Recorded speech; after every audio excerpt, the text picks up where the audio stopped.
Hello, ladies and gentlemen, and we're back again with another Asylum show, episode 62. Woo! And there will What? also be a episode 63 as well. Check butt sex. Yeah.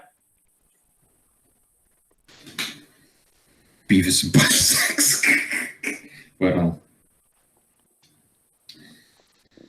yeah, so we got a lot of topics. Depending on how long the video is, it might be either one whole video or two separate videos. Because we have a lot of topics that we're going to discuss. Yeah, nice topics. Time to go anal. Yeah. All right, so we got the wrestling topics,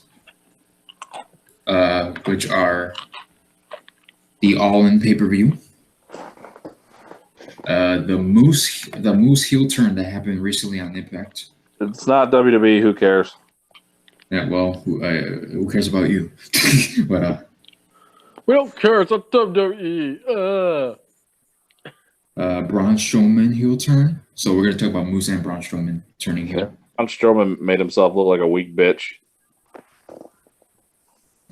And I think that's it for those oh, damn, just 3 wrestling topics? Oh, good. Well, good. Yeah, well, also the whole, I guess, the Braun Strowman and Roman Reigns agenda. It's kind of like in the same The Roman Reigns realm. agenda. And then also we have, because I know I'm pretty sure Thomas who wants to talk about this. This whole Shawn Michaels coming back and this blah blah blah blah blah. Yeah, please do not chant one more match. Just let it fucking go. One more match. One more match. Shut the fuck up. Shut up. So, Fucks. so what do you guys want to start off with first? Braun Strowman. Braun. Yeah. Right mode. Rape mode. Which one? I want to see Braun Strowman put a skirt on and go, free mode. Oh, Braun. Yeah. Oh, I don't want to see that. But yeah, we'll start with Braun Strowman. We'll start with Braun Strowman. Braun Strowman. So, I mean, we kind of talked about this a little bit when we were talking about Becky Lynch. Becky Lynch's heel turn. Becky Snitch. The last She's a bitch. Asylum show. There's some okay. Yeah, so we talked a little bit about Braun Strowman a little bit during the Becky Lynch topic, which on the last Asylum show. Right. Robert wanted to go more in depth on this Braun Strowman heel turn, but I might as well talk about the Roman Reigns agenda as well, because this notion that this company has to have people that people actually, the wrestlers that people, the fans actually like, to turn heel, and having people that people despise, dislike, or hate, or loathe, have them stay face. And this is exactly what we're talking about. Roman Reigns, obviously, as people know, won the title at SummerSlam against Brock. Where they're going to go with Brock, I have no idea.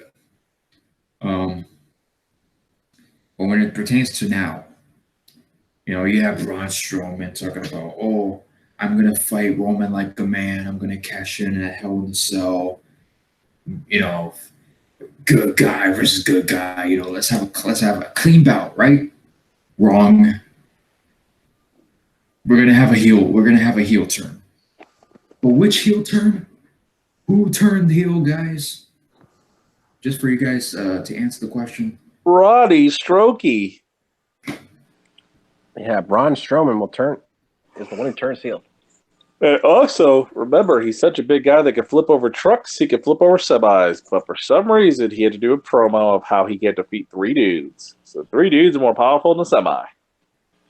Gotcha. The Roman Empire is strong in this one.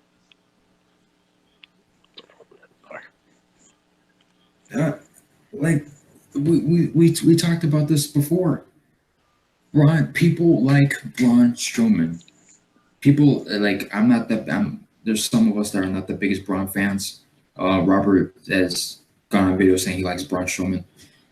A few of us are a little leery on him, and some just don't like him. But you have the crowd wanting to be behind Braun Strowman. He's probably one of the he was probably one of the most over guys in the company. And what do you have him do? Turn heel for Roman Reigns, because Vince is hell bent on trying to get this motherfucker over, and it's not gonna work. Just stop with this Roman push. Stop. Just stop. Oh, it's the Shield. No, it's Roman starring the Shield. Yep. No, it's the Shield shielding Roman. Yep. Got to protect him. And that's bad when you know Braun Strowman thinks he needs help from fucking Ziggler. To beat Roman? Really? Roman needs protection for Dolph Ziggler? What the fuck? First of all, you have Braun Strowman. Braun Strowman turning heel in itself is stupid. In itself. It's pretty close to Daniel Bryan turning heel. Like, that's how ridiculous it is. And on top of that, you're gonna have him team up with Dolph Ziggler. Dolph Ziggler. You're gonna have Braun team up with Ziggler and Drew McIntyre as well. But Ziggler, he needs help. To take out Dolph Ziggler. Think about that. Like Rem said, he could push trucks. He could, he's is an immovable object, but he can't beat one dude. Dude, you bet. The Superman punch is almighty, dude. That's like Thor's hammer. It's powerful. You can't do it. But at this point, it's not really shocking because Vince just loves that Roman juice Reigns. He loves it. He really loves it. So it's not really surprising, Braun Strowman turning heel instead of Roman, because they're just so hell bent on getting this dude over as champion. But also having the Shield be with him because they don't want him to be booed. But the problem is, again, you've done this hundreds of times. Or maybe I think Roman's sexy. And that's another problem. Okay. That's another problem. Vince thinks Roman's too sexy. You let me get him backstage, and I'm gonna fuck him. Pretty much. And at the end of the day, Roman is Vince's boy. Yep, pretty much. Can't. I need some help to beat the Shield. Ziggler, come on out. You're here to show the world. You have Braun Strowman be a bitch, getting Dolph Ziggler's help, and on top of that, being a heel. Well, they said it was no time. It's no time before a big guy in WWE gets fucked over. And this is a little off topic. It's still wrestling, but they also fucked up Kevin Owens too. They fucked him up by, they really had something going on where people are going to think, oh, he's going to come back with Paul Heyman. No, I'm just going to come back and start a feud with Bobby. Okay, wow, that's done. Well, in a character standpoint, and to a certain degree, it wouldn't make sense considering how much of a bitch Kevin Owens has been treated. Why would Paul Heyman want to advocate a loser? So that kind of wouldn't make sense to a degree. Came back, but we all know that he gonna get beat by Bobby. That's just no ifs, ands, or buts there. Yep, old fat boy tried to fuck around with the bed game. Yeah, so your guys' thoughts on the Roman agenda and the Braun Strowman heel turn? Well, he's got a new boyfriend. It's called Ziggler.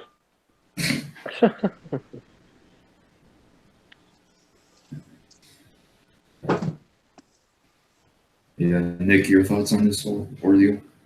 It's fucking stupid, man. It really is. Like why in 2018 are we still is Vince still trying to push him? Like why? I don't get it. You know, people talk about how, and also the nerve of Vince to go on Twitter after SummerSlam. Some people might not know this.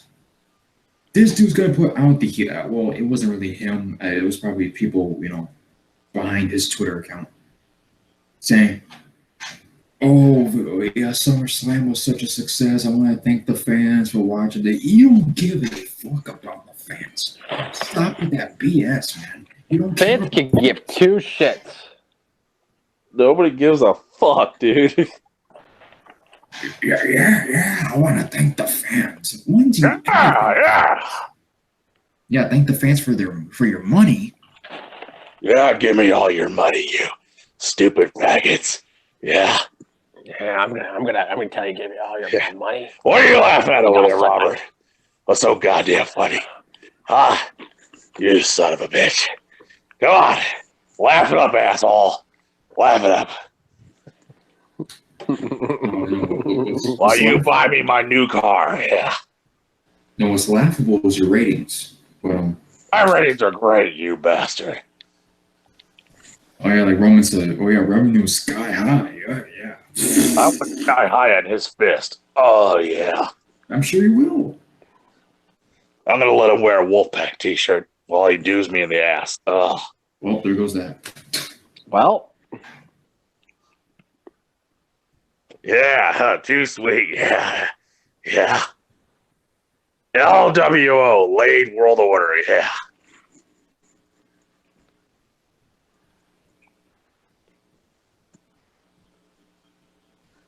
LWO, Leftover Women Overly. nah.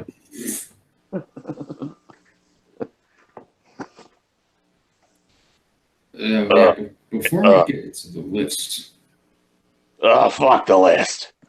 yeah, because Who's made the list? there's a list that we're gonna expose. Real quick. Paul made that gay shit. That was fucking stupid.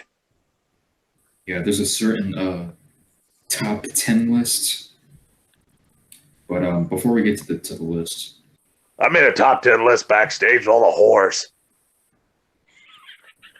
yeah, you booking your. Yeah, but you booking your own self to make out with Trish, Hell Stacey, yeah. The Tori, whores back there, sluts, yeah. and Sable and Candice Michelle. You creepy. It's old Michelle, creepy she's a dirty bastard. little tramp. Oh. I used to fuck her with the ECW belt on me. You guys see what happened to Caitlyn? God damn it. Yeah, what a shame. But It's like this heinous. Oh. yeah, before we get to the list though, Robert, your thoughts on the Roman Reigns agenda / Braun Strowman heel turn? Yep. Now, when it comes to the Roman Reigns agenda, it's been going on for the last 4 years. And when it comes to Roman Reigns, when he first started to break away from the Shield, he at the time Roman Reigns actually did at one point did care about selling, care about putting in the work, care about some decent promos.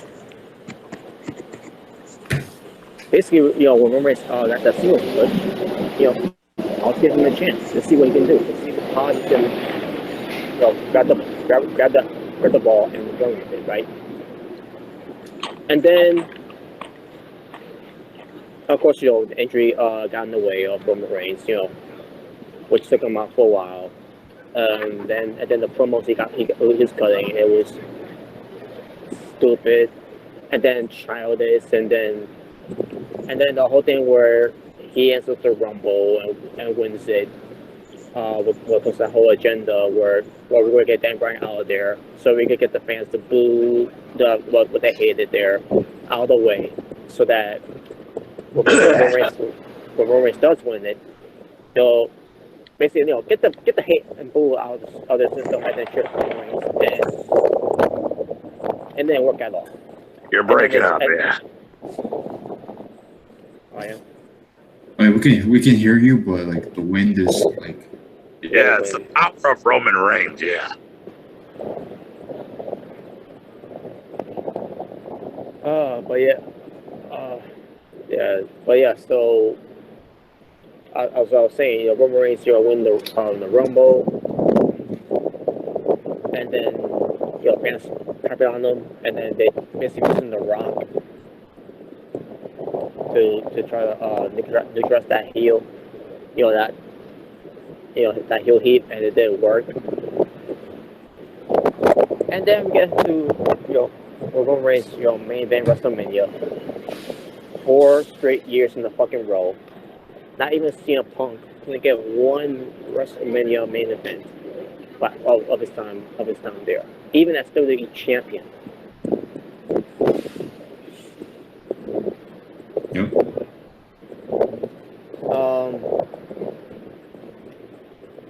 Hell, not even we'll talk. He's not there that much anyways. But guys like Undertaker never get those type of main events WrestleMania every year. Shawn Michaels, Stone Cold, Steve Austin, The Rock,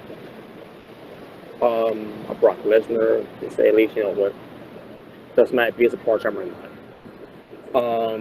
To all you dumbasses. Oh no. Hell, not even John Cena, with him being a top guy, has gotten those type of straight main events for WrestleMania. Even a Batista. But Roman Reigns is the only guy they give. And on top of that, him being WWE champion 3 times, being and before he got that push, he was also a tag team champion with Seth Rollins. In the Shield, he ends Undertaker in so rare as being his last match, but it ended up not being his last match at the Raw. After this year, the Undertaker versus Cena, Undertaker versus Rusev, Undertaker, who's now going to be wrestling against Triple H again. Let's pray to God that we don't get a Cena rematch. Yeah, exactly. Yeah, and then the whole thing was Undertaker's going to face Triple H, even though their last match was supposed to be the end of an era for WrestleMania 28.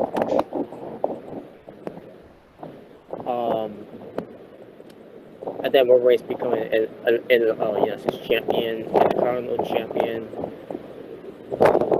Am I missing anything else? Oh yeah, that's right. He's also won. Before his singles was 2, he's won a Survivor Series, match. And I mean, other than that's that's it. But yeah, other than the Money in the Bank, Roman Reigns, he's won and also he's won the Universal Championship. But besides the Money in the Bank, which I'm glad he hasn't won that either. But it was surprising, one day, if you will, because this Roman Reigns push has become way more ridiculous and way more worse than John Cena. And now we get to where Roman Reigns finally beat Brock Lesnar, which I was totally fucking against. But these fans, that's fine because he's a part-timer. He's not there that much. We hate, because he doesn't watch Raw. He doesn't like it's a fucking storyline, motherfuckers. And on top of that, I know his contract is a part-time contract deal with the company, Vince McMahon. Yo, whenever they decide to have Brock Lesnar be there, they'll tell him that we need you on this day, or whatever, and Brock Lesnar, he goes through those days. He's he's been told by to either stay home or we need you here, right? So yeah, and because of that, with Roman Reigns winning the title, and then on top of that, using Braun Strowman. I mean, now we know why he won the Money in the Bank briefcase, by the way. Now we know why Braun Strowman became Money in the Bank, where they could just easily give it to The Miz or Kevin Owens and whoever was also in that match. But still, now we know. Because we were scratching our heads at the time, like, why is Braun Strowman is the one have to get the briefcase? Why he has to be the one be the Money in the Bank? Oh. And then basically we get SummerSlam. Oh, okay. Now we get why they did what they did. They used Braun Strowman as the, what comes to him cashing in, where the fans had to sit there, which I doubt they were going to leave anyways. But they had to be forced to sit there and to see, maybe Braun Strowman will cash in and they'll take the belt away from Roman Reigns. Nope. Roman Reigns still walked out of SummerSlam, Barclays Center, with becoming the new Universal Champion. On top of that, he beat Brock Lesnar, which that overall is bullshit. Next night, Braun Strowman catches it in on Roman Reigns. Well, try to. After his match against Finn Balor, which, by the way, that's another Roman Reigns agenda there, where Roman Reigns is like, now I'm gonna give Finn Balor this title shot that he got up to him to get that title shot, and like, fuck you, Roman Reigns. 2 years ago. You know what gets me? If Braun's going to be heel anyway, then fuck it. He should have just cashed in anyway and just been a chicken shit. I would rather him be a chicken shit heel, join up with Ziggler, and just cash in and get the damn belt. Yep. And yeah, with the whole and with Roman Reigns, giving that title shot to Finn Balor, of course, people thought, we have it now. We're about to win that title back. After what the WWE just did with Roman Reigns, having him beat Brock Lesnar on that night, SummerSlam. So 24 hours later, he's going to just lose the belt to Finn Balor just like that. Man, these people are so fucking gullible that if you ever truly believe that. And then Braun Strowman try to cash in, and then what they do? They miss another agenda here: the Shield. To shield Roman Reigns from the booze. And by the way, what comes to Dean Ambrose and Seth Rollins, they're guilty. What comes to how Roman Reigns getting pushed on the car here, anyways. Basically, they're guilty by association. Because by the looks of it, they don't look at it looks like they don't care about their pushes, because all they care, because at this point they just care about getting Roman Reigns over, which is not gonna work anyways.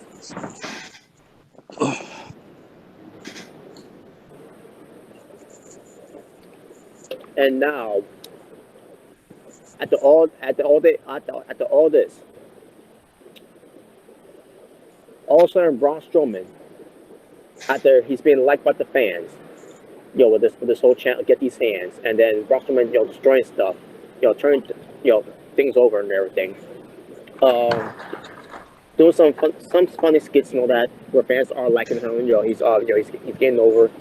Fans start want to get behind this guy, like they did with John Cena. What comes to John Cena's opponents, where they're more popular than Cena. They're getting all these publicity. These fans were, this guy's great.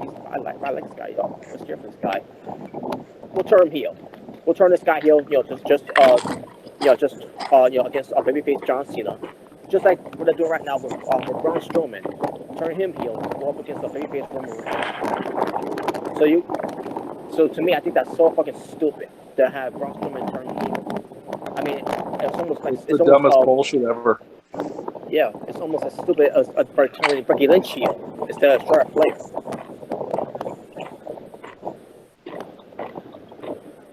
It's like, how is Becky Lynch?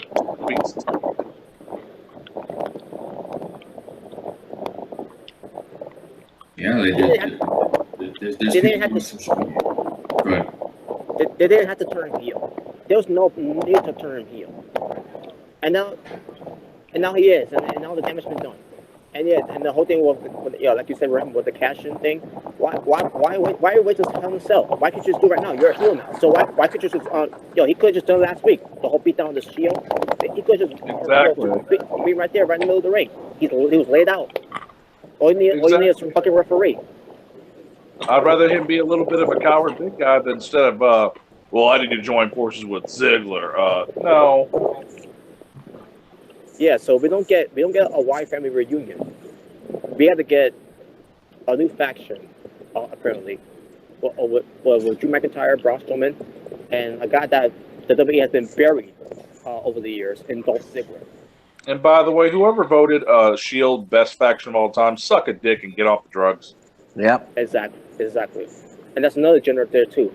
I already talked about the Shield agenda too, and all, but still. Oh yes, he's in. That's good. Yeah, having trouble. That's how we push the Shield. Finally, what the hell, man? Yeah. Yeah. And now another agenda is that the Shield by WWE on their web poll that the Shield is the number one faction of all time. Fuck you. And fuck the Shield. Yeah, let me find the list real quick. Just to let you, just Fuck the to show Shield. you guys. Are you fucking kidding me? The Shield Over the Four Horsemen and the NWO, are you fucking high? over the Heart Foundation. Yeah. Yeah. Oh, what's even worse is the New Day got higher than the Heart Foundation. What the Oh, fuck? God. Yeah, fuck the How the fuck the fuck New Day does that too. happen? Well, let me tell you guys, since we're already on the thing. So WWE posted on their Instagram. I don't know if this is their official account, because to be honest with you, I mean, well, then again, they like to manipulate and push the agenda and revision history. So on their Instagram, the best factions of all time. So here's the 10 factions. Number 1, the Shield. Well, you know what? Let me go from 10 to 1. Yeah. Number 10. All right, so number 10, the Undisputed Era. At number 10. Well, they just started, so I can't understand that. Oh. Number 9, the Freebirds. Mhm. Number 8, the Nexus. The Nexus, really? Yeah. Number 8. Until The Nexus over the Freebirds? Yeah. One man buried the Nexus. What about the Spirit Squad? Oh. Ah. Nah, they don't exist anymore. Mm-mm. Yeah, so, yeah. All right, number 7, the Heart Foundation. Should be higher than that, but number 6, the New Day. Why? I just don't. Fuck the New Day. Oh, yeah. Fuck 'em. Yeah. You have the New Day over the Freebirds, the Nexus. I put the Nexus over the New Day. Oh, I can't believe you got. That's an insult to even choose the New Day over Bret the Hitman Hart. For Vince McMahon to be so bitter to put to put the Heart Foundation at number 7, considering one of pretty much all of these guys in the faction aside from Bret Hart, all done, all gone, all passed away. You're gonna put the New Day over those guys, those legends. Who the fuck voted for this shit? Did they let the local preschool vote for this? By the way, Yeah, it's pretty much. the top 10 list is on. You say you found on the Instagram. Yeah, I don't know if it's their actual account or like official account. And But how long ago was this posted? I say for a few days or a week. Well, I can confirm right now on their official WWE Instagram. I don't see it. Yeah, somebody posted on Facebook. So according to WWE, and then just Oh, Facebook. yeah. All right. But you're gonna have Xavier, Kofi, and Big E over Bret Hart, Owen Hart, Brian Pillman, Jim Neidhart, and British Bulldog. Go fuck yourself. To me, that's a fucking slap in the face to all those legends. That's four out of the 5 that are no longer here. Yeah, for one, number one should be NWO. Number 2 should be Four Horsemen. Let me continue the rest of it. Number 5, Evolution. Number 4, the NWO. Higher. And surprise, surprise, the number 3 was over on top of the list than the NWO. DX and number 3. And yet the NWO came first. Yeah. And we're more over.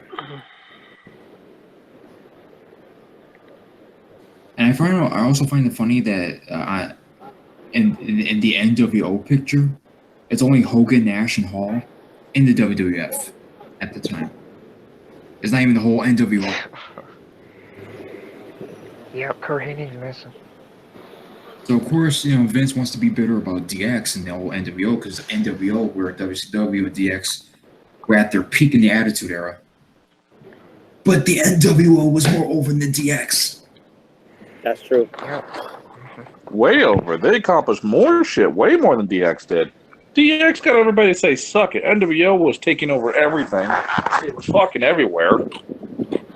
And they was putting out people out of their miseries. I don't know how you can't even compare Shield to the NWO. You can't even compare it. No, you can't. What the fuck? Yeah, so number 2, you got the Four Horsemen, which I think is a pretty accurate place to put them. Yeah.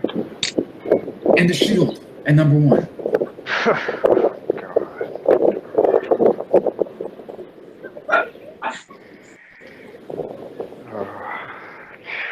That's fucking amazing.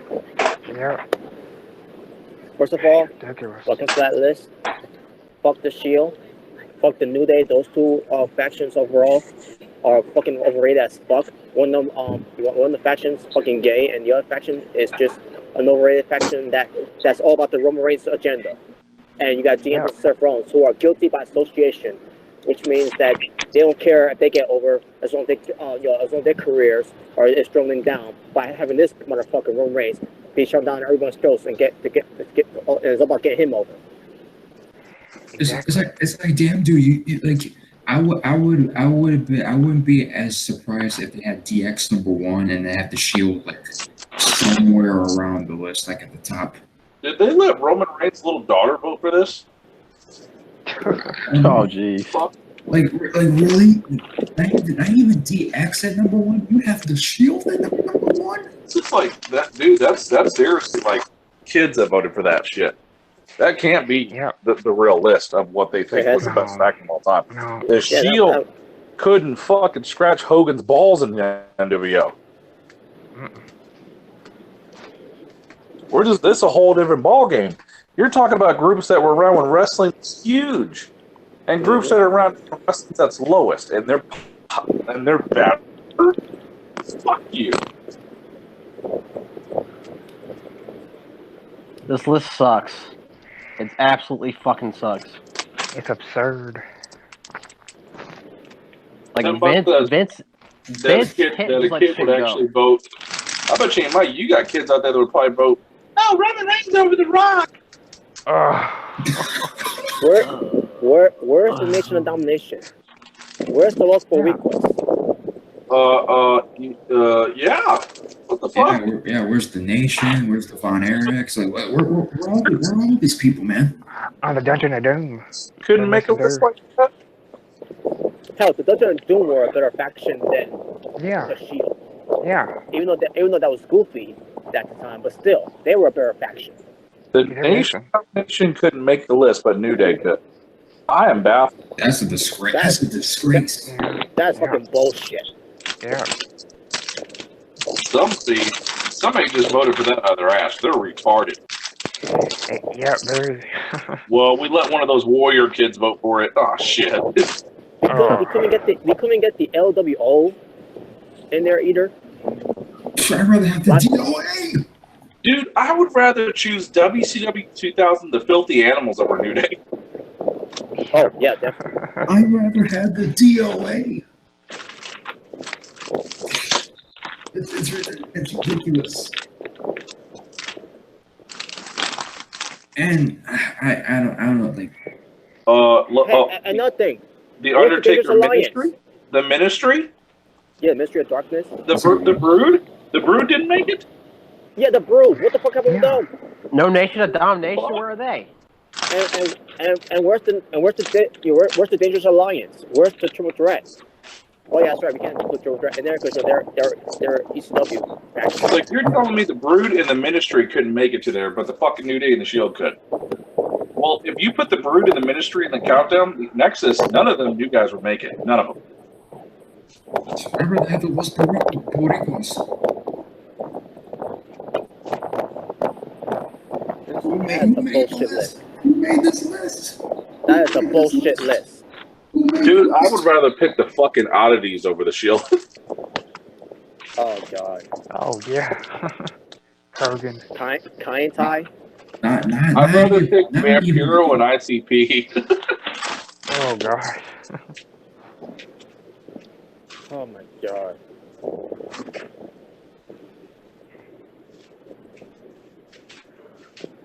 I don't know who made the list. I don't know who voted for the list, or if anybody voted. I don't know. Well, I know one thing. The Radicals can't be on there because Chris lost. No. Yeah.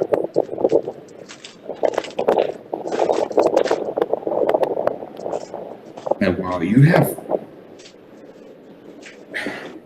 like I would have expected them to put DX in number one, and then like have the Four Horsemen, and then have the NWO, and then have Evolution, and then have the Shield.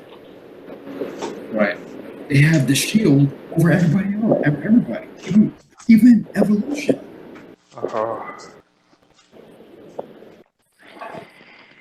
Oh Jesus.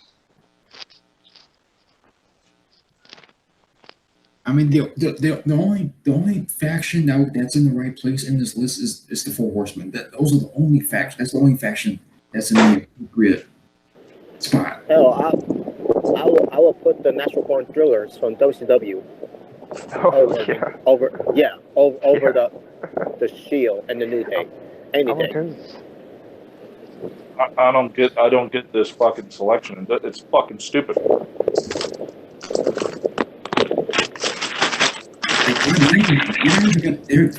The WWE, they don't even put DX in number one. They put the Shield.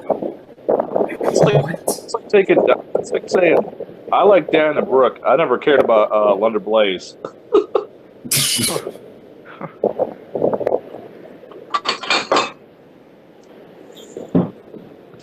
And it's the Roman Reigns agenda, dude. Honestly, he surpassed Triple H at this point.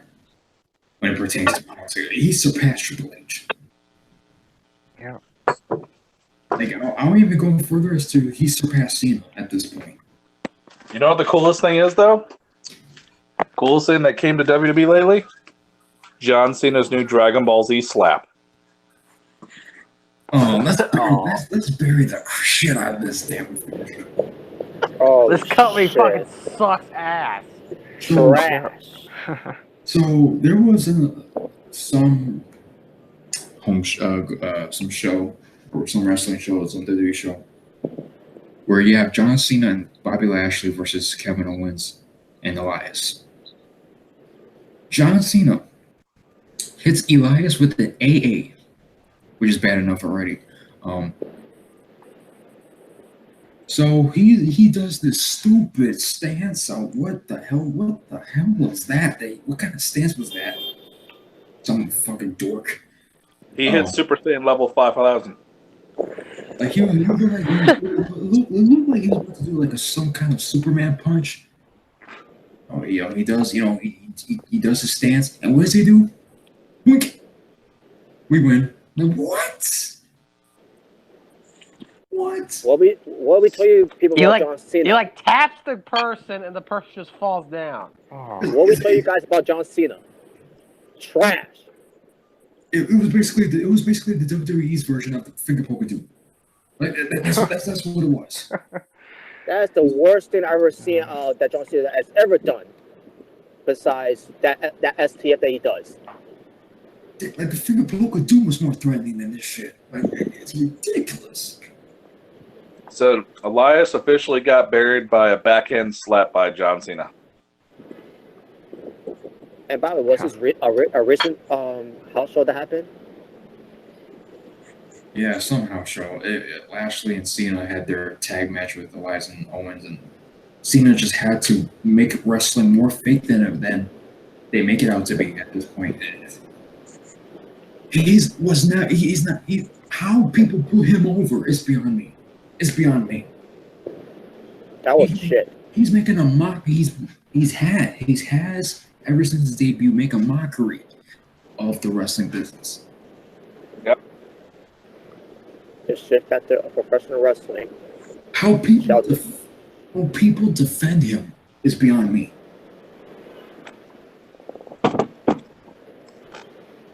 Well, it's official.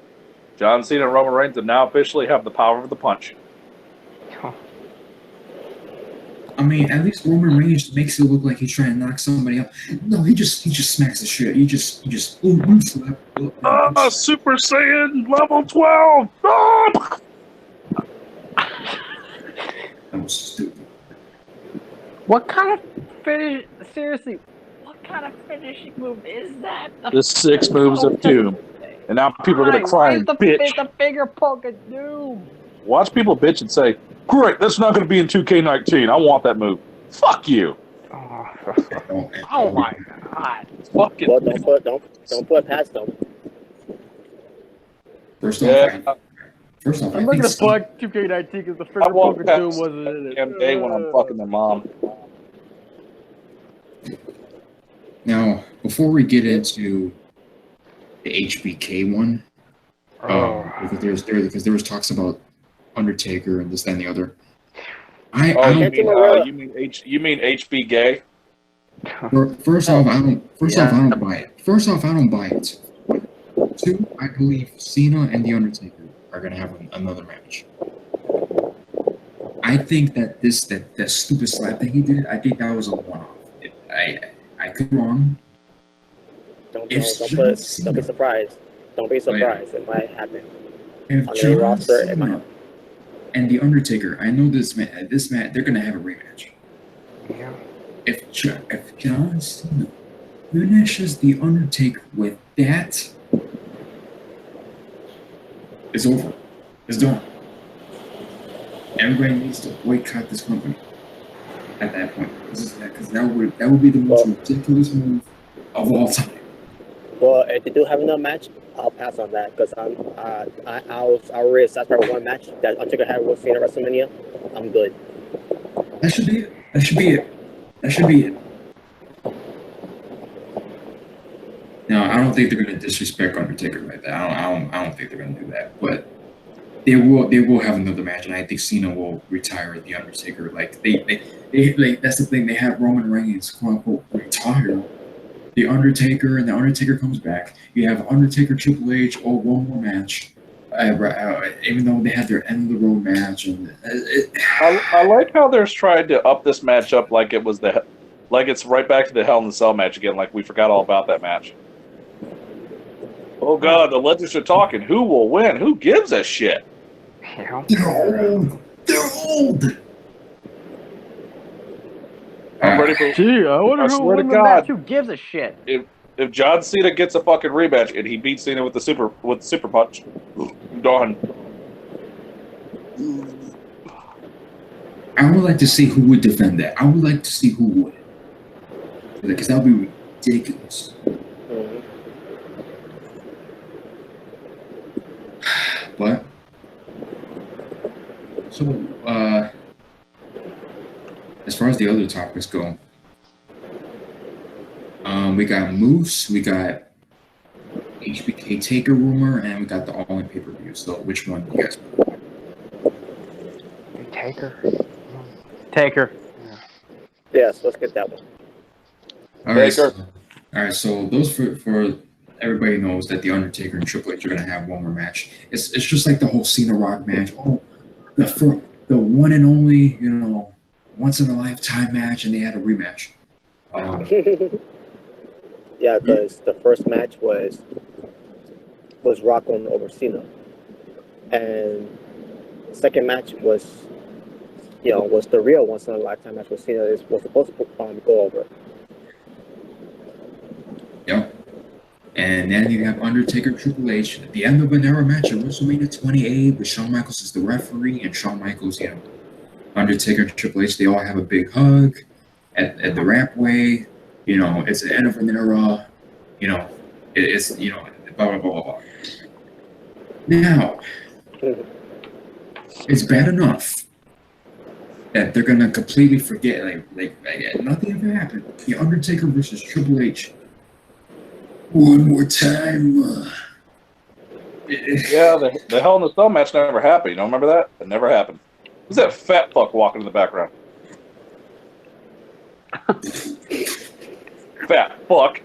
Gave her I didn't even notice. There's a fat bastard walking this motherfucking channel. We're trying to do a fucking hangout. What is the matter with you, bastard? I was looking at something. I was like, I think you said something that like, what the hell? Motherfucker look like he's expecting babies in 2 weeks. Damn. The hell? But yeah, Anyway, let's get back on track here. the Undertaker Triple H match, like it was already bad enough they insulted people's intelligence with this rematch at the Super Show. What the fuck is queer ass fucking In Australia. Queer. In Australia. Queer. Yeah. one of the dumbest pay-per-view names. The Super Show. Hey! The Super Show! Yay! The Super Show. Superstar. Super Show. The Super Show. The gay showdown. That's what it is. Or it should be called Superstar. Yeah. Yeah, gay superstars. But That's New Day. it's a bad enough they insulted people's intelligence with this rematch with Undertaker and Triple H. Yep. Now, Shawn Michaels returns on Raw, cuts a promo on the Undertaker, Triple H. Oh, Undertaker, Triple H, he's bad, he's bigger, he's better, he's stronger, blah blah blah blah. He's gonna beat you, Undertaker. Talking about, I owned you and Triple H at WrestleMania. Didn't Shawn cut that promo before when Taker was going to verse? Yeah. Yeah, Undertaker's like, I ended you and Triple H at WrestleMania. If you come back, Shawn Michaels, I'm going to get medieval on your ass. Well, just to be fair, he actually ended Shawn Michaels, which led to that Shawn's retirement. And Triple H still wrestled after that. So Shawn and Undertaker went back and forth. And people, for some reason, go on social media and speculate as if Shawn Michaels is going to come out of retirement and face The Undertaker again. Why? Again, which is again, another match where somebody retires, end of an era, once in a lifetime, end of a showdown, but another match. And then you have people saying, "Oh yeah, HBK, come on, one more match." He already had his one more match at 26. It already happened. The goal of the past. Shawn is done. Undertaker's going to be done eventually. Triple H is going to be done eventually. Cross-eyed gay. Shawn is done. Undertaker's going to be done. Triple H is going to be done. Kurt Angle's going to be done. They're all going to be done eventually. As again with Vince holding on to the past, to these past legends, to sell pay-per-views, to sell shows, which shouldn't be the case. You know, let's take Shawn Michaels for an example. You know, he had a hell of a career. You know, those last few matches with the Undertaker was one of the greatest matches of all time at WrestleMania. People even would go even further, saying it's the greatest match of all time at 25. He retires in 2010, which, by the way, almost a decade ago that Shawn Michaels retired. Nearly a decade ago. You're going to tell me these... And yet these idiots want him to come back for one more match. You're telling me... These fucking idiotic fans going to chant one more time. Shut up. You're going to tell me that the Undertaker-Shawn Michaels match that happened at 2010, we're close to 2020 and this motherfucker's still wrestling. One more match. Shut up. One more match. Super shout out. Yeah. Undertaker Shawn 2010 is about to be 2020 and the Undertaker's still going to be wrestling, and on top of that people are wanting Shawn Michaels to return for one more match even though they already had one more match. Fuck it, let's have fucking... We're going to have everybody return. Let's have 9 more seasons of Sex and the City. Bring back some more old Law and Order. It makes no sense. Stop. We're in 2018 and The Undertaker is still wrestling in the company. Triple H is still wrestling. Let's give Ric Flair one more title reign. Fuck it. Let's have him bring CM Punk back. Why not? No, he ain't coming back. But you shut up. Stop. He says CM Punk, that means he's coming back, guys. Oh. Damn Pepsi truck. There's a Pepsi truck. He's coming back. Yeah, fuck you, Sean. But it's nearly a decade later since Shawn's retirement, and people are wanting. He's 55.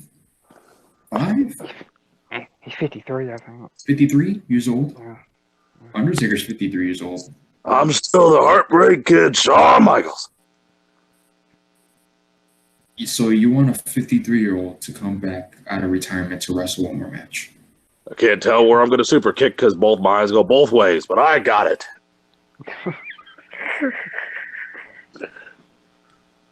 I don't understand. Oh my gosh! Like it makes no sense. Leave Shawn Michaels alone. Leave the Undertaker alone, man.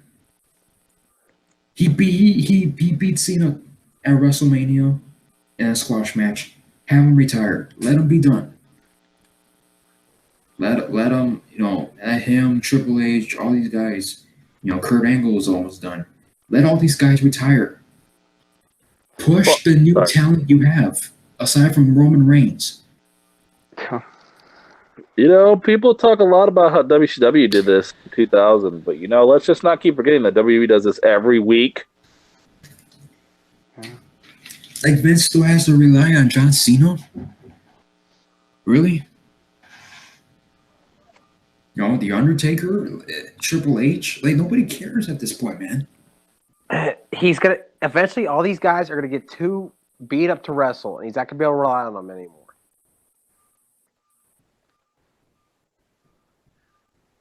Yeah, I say out of the three, probably Triple H is in better shape than all these other guys. Oh, he still hits the woods. The Undertaker's not in his prime anymore. He was past his prime 5 years ago. Nope, he looks like Undertaker looks like he's pregnant. And Shawn Michaels retired nearly a decade ago. Kurt Angle, shit, man. He's a shell of his former self. Like, just stop. Just stop with these guys, man. They've had a hell of a career. They've had a lot of memorable. Like that's the thing. Vince wants to hold on to their memorable rivalries and matches and wrestlers, but they're 50. They're 50. It's 50. brother. You got 20, 30, 40-year-old guys, nearly 40-year-old guys, who could still go. AJ's is just about there at 40. You know, Bobby Roode, Samoa Joe. And they're still in good. Well, Samoa Joe, his last match was kind of, but compared to these other guys, come on. And they're there every week. They're there wrestling on your shows. Use them. Stop just using Roman Reigns and the Shield. No, stop using Braun Strowman and then make him a bitch. The Braun Strowman rules. Braun Strowman's the best ever. Oh yeah, I love his beard and his rape look.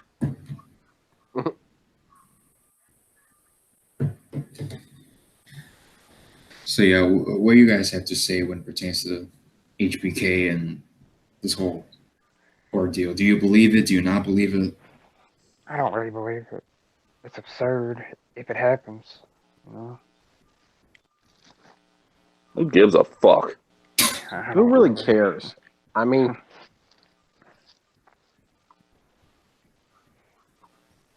Robert, you're still there? Oh, there you go. Okay. I had to go in a different area because too much wind was blowing. So Oh yeah. I found me a good spot where there's barely any wind. It was so fucking annoying. But anyways, so I was hearing what I was saying while I was moving into a different location. So yeah, Shawn Michaels. Obviously, they try to bring him back to wrestle. They've been doing this since he retired.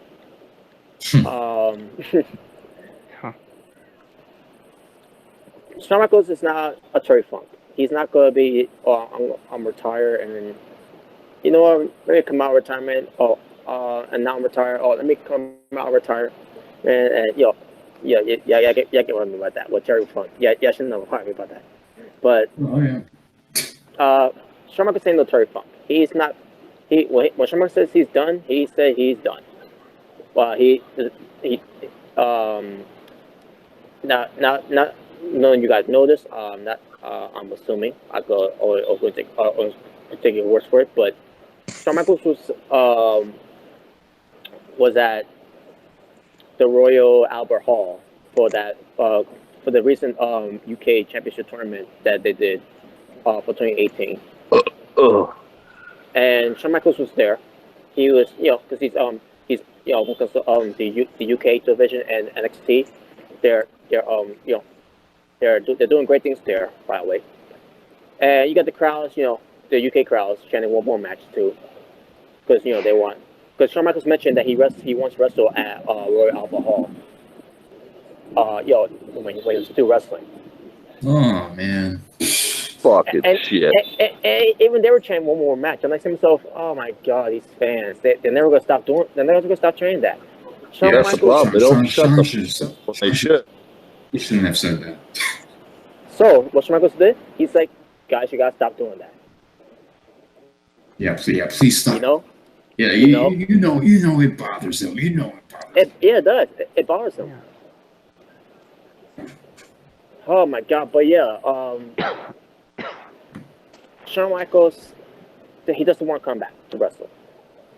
You could tell in his face that he does not want to come to wrestle. And plus, he has short hair now. It's gonna look weird. Yeah, one more match, brother. One more. Shut the fuck up. Yeah. Oh god, yeah. He doesn't even have long hair anymore. It's gonna look weird. No. Yeah, exactly. So you want to see Shawn Michaels, a former show himself, back in the ring again with no hair? yeah, Well, sort of had no hair. we don't care. He's still HBK. I want to see his ass traps again. Yeah. Yeah, I want to see some half-naked butt sex. Damn it. But yeah, so yeah, basically Shawn Michaels, he's not coming back to wrestling. After seeing a lot of these wrestlers, say that they're done wrestling and then they'll come back anyways. Shawn Michaels, I don't for over the years he's been true to his word. When someone is retired, like a Shawn Michaels is, and he doesn't want to come back to retirement and all that, he's stick to his guns. He's a man. He's a man of his word, and he hasn't wrestled ever since. Which I give respect to Shawn Michaels for that. Which is bullshit. But then you got you could get these fans to Shawn Michaels will come back and everything. He's gonna come back to wrestle and everything. Like no, he's not. Even he can still go, but still, he ain't coming back to wrestle. He made it very clear that he's not interested to wrestle again. So leave it alone. Bullshit. And then of course they're gonna have Undertaker tell him, "Oh, you don't want to come back, or you're afraid to come back, because I'm gonna bury you again." And like, you know That's nice, Mark. Thanks, Mark, for being so nice to me. Mark, thank you for telling. Shut up, Calloway. And by the way, that will not make sense because there's not for Undertaker to prove anymore. He beat Shawn Michaels twice at WrestleMania. Yeah. 2 straight WrestleManias in a row. Yeah, because he's like, because if you were to have one more match, the only person you'll be gunning for is me. You don't want to fuck with me. What else is there to do? Are you a pussy? What the fuck? What else is there to do to fuck someone's mother? Well, this company is PG, so they will not say that. Yeah, pussified. I'm just saying. Basically, that's basically what Undertaker was doing. Oh my god, this is ridiculous. It is ridiculous. Cocks and balls. Basically, what I want to say here is that there's not going to be no Shawn Michaels versus Undertaker match because Shawn Michaels he's not interested to come back to wrestle. But we're going to do Triple H versus Undertaker at the Super Showdown. And by the way, why can't Sting come back to wrestle? We're talking about these wrestlers always, they're retired. At least Sting can actually still go. Sting can still go. Yeah. Where is Sting? Why can't Sting have one more match? Who's that? Sting? We don't remember him. Who was that again? Yeah. One more match for Shawn Michaels. One more match for Undertaker. One more match for these other guys, but not Sting. Really? Yeah. And we never got Sting versus Taker. Exactly. Nope, but we can get Triple H versus Taker one more time, and it's like, what would make the difference in the age? It wouldn't be fucking different. People are cheering this on. Well, then let's get Sting and Taker. Finally. Like Undertaker and Triple H, they're gonna have their match. People are gonna cheer Undertaker over Triple H, and Undertaker is gonna beat him, like he always does. So what's the point? It's a match we already seen. So give us a match that we've never seen before. No, we got to get this again. Woohoo! Give us a match that we wanted to see for entire for all these years. Yeah, because Shawn Michaels, Undertaker, and Triple H, those are Vince's guys. Sting was at another company at the time. Yeah, I don't know who the fuck was that. I don't know who that was. Who the fuck were these assholes? I don't know who they were. Oh god! Oh, the guys that were kicking my ass every week. Fuck no. They're a bunch of bastards. Yeah, fuck them all. Yeah, Vince McMahon's got this whole agenda to bury these guys that try to put that in his mind try to put them out of business. They were not putting you on trying to put you out of business. They were just doing their jobs in another company to to do what they love to do. That's wrestle. Exactly, it's competition. It's called competition. It doesn't mean that we're doing this because we're gonna kill the other company. No, that's not why they're doing that. I believe Eric. Fucking asshole. Yeah, I believe Eric exactly Bischoff. What it means, you little dirtbag. I believe Eric Bischoff. I know DDP has done an interview. I think Eric Bischoff too. I'm not sure, but I know. Oh, DDP. you assholes! Fuck all Oh, you. fuck! Oh, you mean DD me? Fuck him. I know DDP went on. I'm just fucking yoga. Fuck him. Fuck. Okay. He went on to say that we were kicking the WWF's ass, and to be honest with you, I didn't want them to go out of business. I didn't want our company to go out of business. Yeah.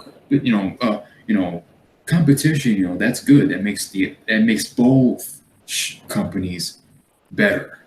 Yeah. Mm-hmm. I mean, can you imagine if this man thought that the ECW, how good of a company they were doing in the 90s? Oh, we're doing this because we're gonna run these other companies out of business. No, that's not why they're doing that. Like, Yeah. do you remember the segments that this man has been doing when it comes to the Huckster and the Nacho Man and Billionaire Ted thing, where they're doing Hey, something where brother, watch your ass. like they're doing a segment, this skit where they're saying, we're gonna put the WWF out of business. I'm like, and this is me, as a little kid watching it at the time. Like, I'm like, Yeah. I'm like, Sam, what is this? I was watching that, like, what is this? Like, that's not really Hulk Hogan. That's not really Macho Man. And it's like, what is this? This is trash. That's what. Yeah.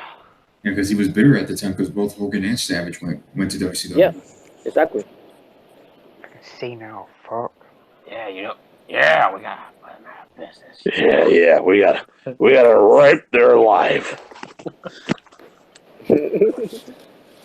Oh god. But yeah, as far as Shawn Michaels, I mean, he's been retired for 8 years. So what's the point of bringing him back at this point? Yeah, he ain't coming back. That's basically what I'm saying here when it comes to Shawn Michaels. He ain't come back to wrestle. Like, can you imagine Vince McMahon, actually forcing Shawn to get back in shape to wrestle at WrestleMania? That'd be ridiculous. The Shawn's gonna be like, what the hell, man? Yeah. Okay, Shawn, Shawn, we're gonna get in shape. And we're gonna go have a wrestling game. Yeah. Come on. Yeah. Come on, Shawn. Give me that heartbreak dick. Yeah.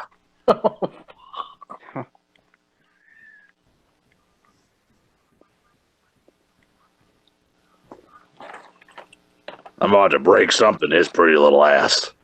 I wonder if Shawn's butt cheeks are still white. Really, Vince, why you care about the color of another man's ass? Because I do, you bastard. It's the same way you feel about the Miz too. The Miz is an asshole. Fuck him. Oh, fuck the Miz. Little bastard can fit him up my ass. All right, so I guess we'll segue into Moose. That was totally wrong. That was totally wrong for me to say because that was kind of weird how I said it. I'm not talking about black eyes tonight. Give me a break. Yeah. So because those are the two topics we got left. All In and Moose. So Moose heel turn. Robert, would you like to do the honors? Better heel turn than fucking Braun. Okay. Braun. I did a pre-record review of that.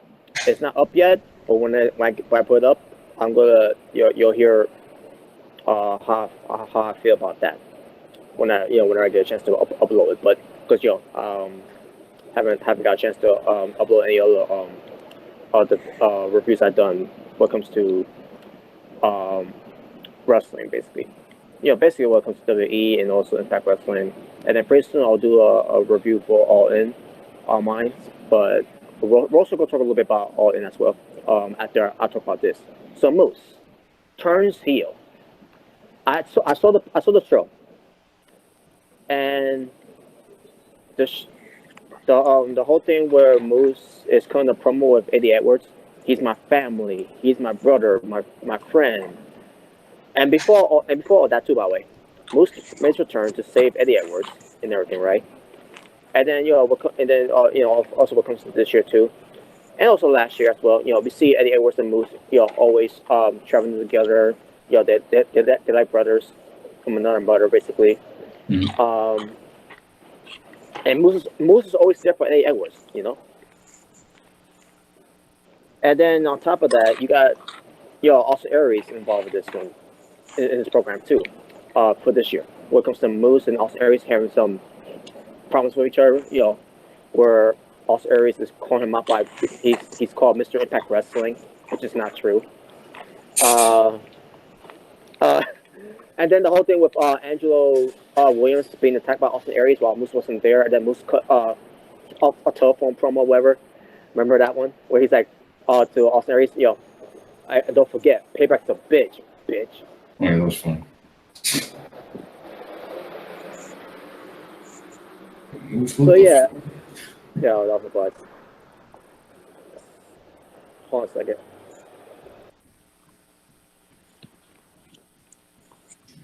Okay, let's see what I've only this place didn't have a street. But anyways, Moose. Now, let me get to that part now. Moose. After all that, with Moose and Eddie Edwards, they're best friends. They travel together. They're like brothers, you know that. They're family.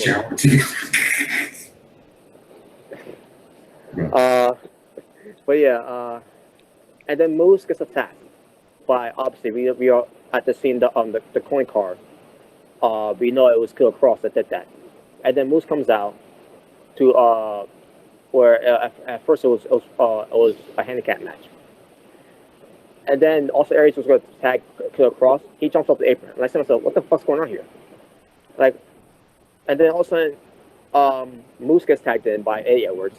He's about to go after Austin Aries, but then he turns on Eddie Edwards. I'm like, what the fuck's going on here? And then all of a sudden, Killer Cross, it's like, yeah, to Austin Aries. But it looks like Austin Aries didn't know what's going on there. So basically, me and Austin Aries had a look on our face, like, what the fuck's going on here? And then Austin Aries decides to throw the referee out of the ring. So basically, it was a no contest. So I watched this whole thing. And by the way, this whole redefined paper, this supposed to be a free TV pay-per-view type of thing. It was just a regular Impact Wrestling show with segments and all that. But I say to myself, wait a minute, so Moose turns heel. After the promo he cut about how Eddie Edwards and him are, they're best friends and like brothers and all that. They did everything together, even in their days in Ring of Honor. And he just turns heel on Eddie Edwards. I hated it. I thought that was fucking stupid. It made no fucking sense. And they're going to try to make sense on the next show of Impact Wrestling. But they could try to do that all they want. They can't convince me that I was like this. I fucking hated it. Why would you turn Moose heel after everything Moose has been doing on Impact Wrestling, where the crowds are finally getting behind them with the whole Moose chant?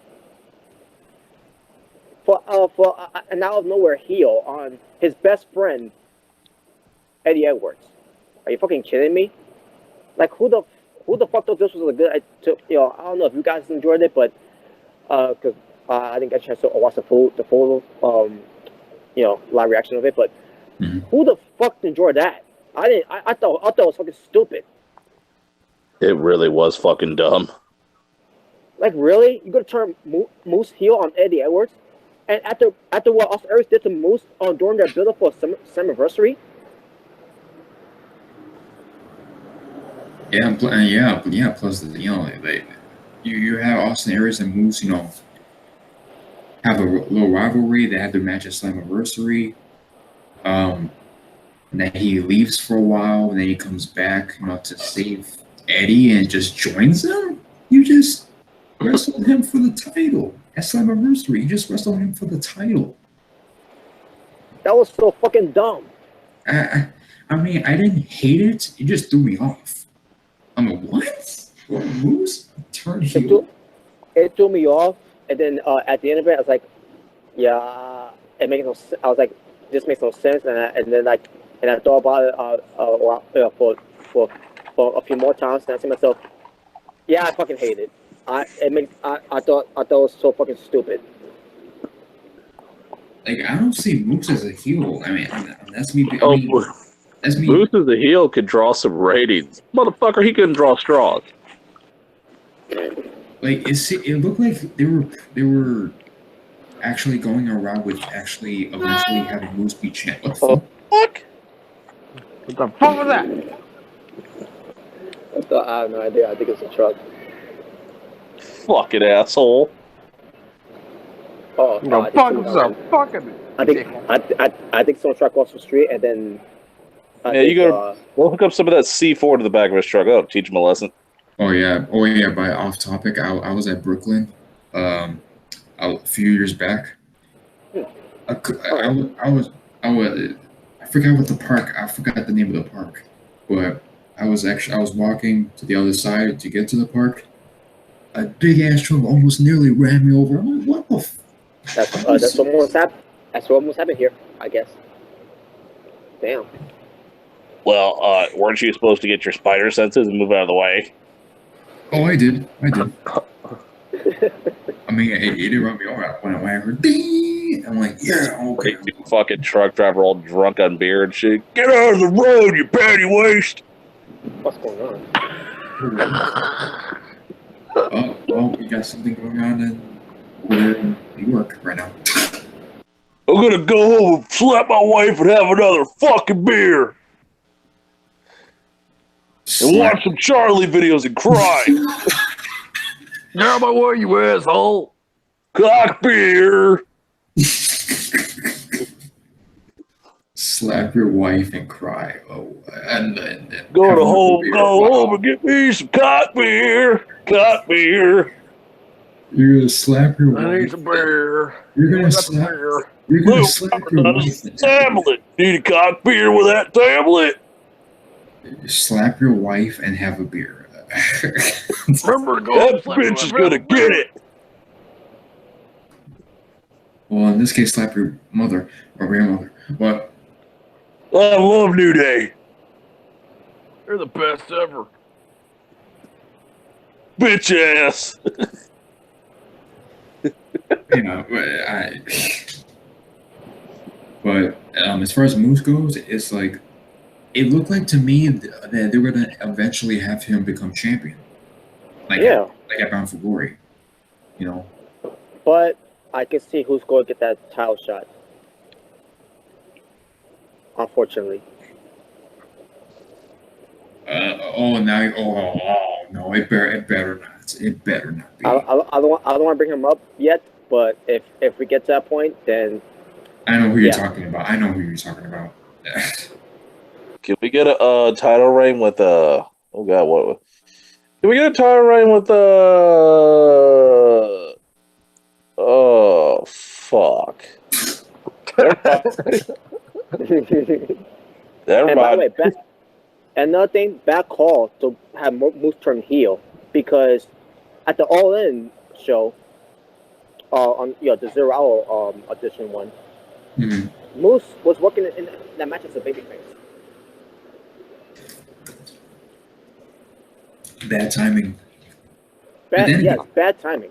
But then again, and also on top of But that, Impact is taped. On top of that, Impact is taped, so it's like, and you have the All In pay-per-view. Why are you having him as a babyface? What do we get Congo Khan as champion? He might eventually. Oh god, great! We get to see the titties flop over the belt. It might happen. Well, based on how they booking him, I don't see him being world champion for Impact Wrestling. Well, no, I mean, not anytime soon. Well, yeah, probably not ever. But he's basically the new version of not as icon, as great as Abyss was with James Mitchell. He couldn't even wipe the jockstrap of the original Abyss. Now the new Abyss. Well, new Abyss apparently he can't tell if he's irrelevant or not. He comes back, tries to challenge someone in a match, he jobs out, leaves. Bye-bye. By the way, it's weird to see Jimmy Jacobs wrestle in the princess outfit. Yeah.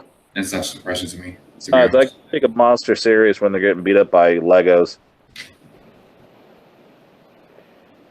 I'm like, I'm watching the match, that Battle Royal from All In. I'm like, Jimmy Jacobs wearing that outfit. I'm like, oh my god, I can't watch this. Joey Ryan should go to WWE so that way we can get a It's- blow up dick entrance.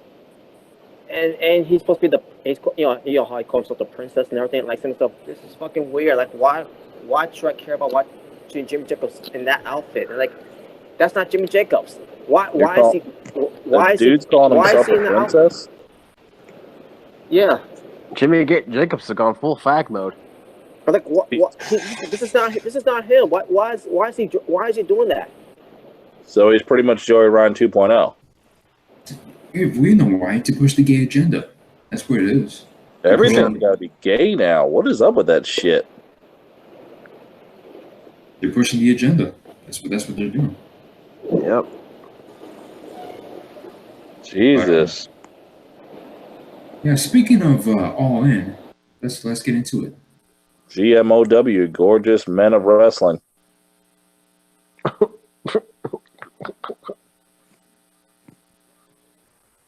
Today in Journal, fuck the moose.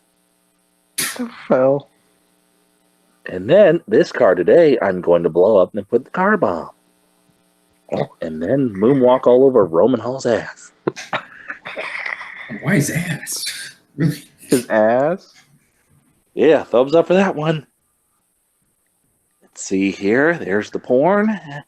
Right there. Oh, yeah, baby, come to bed.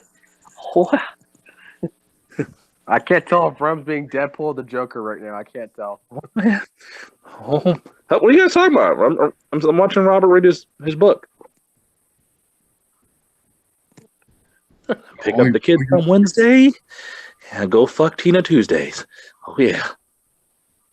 So you're pretending to be the narrator. Okay. Oh, yeah. All in the butt. Oh.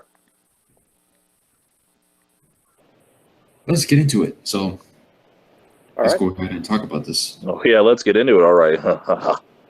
Let's get all into it. Yep, all in. But who gives a fuck? It's not the WB. We'll get to that as well. Yeah, we'll get that part. We'll get that too. Robert's They're not gonna go. They're making fun of the WWE. Robert's gonna go ham on these motherfuckers, but all right. Review time. Yep. This won't take long, but yeah, let's get to this review. So, All In just had their pay-per-view on September 1st, 2018. With the attendance, get this attendance. Now, we were told that it was 10,000 seats sold when it comes to the All In promotion. As I'm reading the attendance right now, 11,263 in attendance at Chicago, Illinois, which is at Holman State, Illinois, at the Sears Central Arena. And by the way, after watching the crowds in in that building, it was packed. Unbelievable. It's like, wow, they did it. They really did do it. That's not bad. No. There was nothing tarred on the ceilings. That's in the Raptors anywhere. These fans were truly no pun intended, all in. But yeah, man, they did it. And because they did do it, because after when I heard about them throwing out the building, I like, okay, so when's the pay-per-view? And I'm like, when I find out when the pay-per-view is gonna be, and that's gonna be on the whatever they'll promote their pay-per-view on. I'm like, I'll buy it. I'll put my money in there because not just because they sold out, but because for the guys that were in there. So here we go. So the pre-show feature SoCal Uncensored, which is Frankie Kazarian and Scorpio Sky. Scorpio Sky was basically channeling his Apollo Creed, well, wearing red, white, and blue, which I thought was pretty cool. And they defeated the Briscoe brothers, Jay and Mark, in the tag match that lasted 12 minutes and 33 seconds. Now it was not for the title. It was just a fun old school tag team match that they basically did here, and also added a little bit of a new school as well. But yeah, it was a very good match, and the crowd they enjoyed it. The Briscoes were dominant, and also they're the current Ring of Honor World Tag Team Champions, and they're doing one hell of a job too with that too, by the way. Well, So, I yeah. did the shit. Yeah. Yep. And then the next match, it was the originally it was going to be 15, but on what I'm reading right now, it's 19.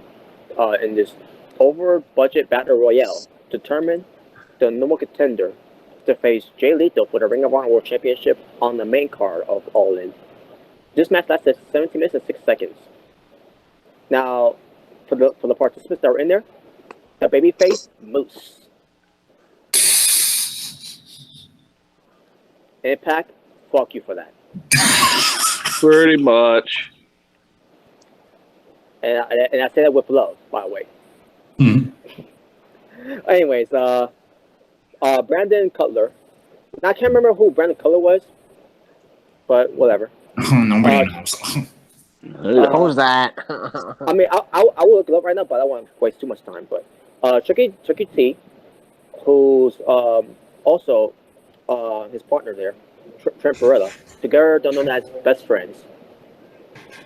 And I appreciate you probably don't know what I mean by that, but basically the gimmick is that because they're best friends, whenever they hug each other in the middle of the ring, they do the zooming out camera of it, and the crowds go nuts for that. But I guess it's fine, you know. Yeah. But anyways, Rocky Mamura, who's from New Japan, Cheeseburger.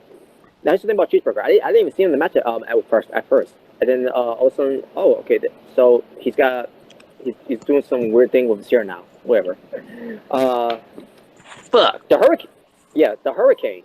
He was there. Oh God. Ethan Page. What the hell? Yeah, What yeah, the Hurricane was hell? there. No. Ren just posted something up. Some pictures. Yeah. What the hell? Okay.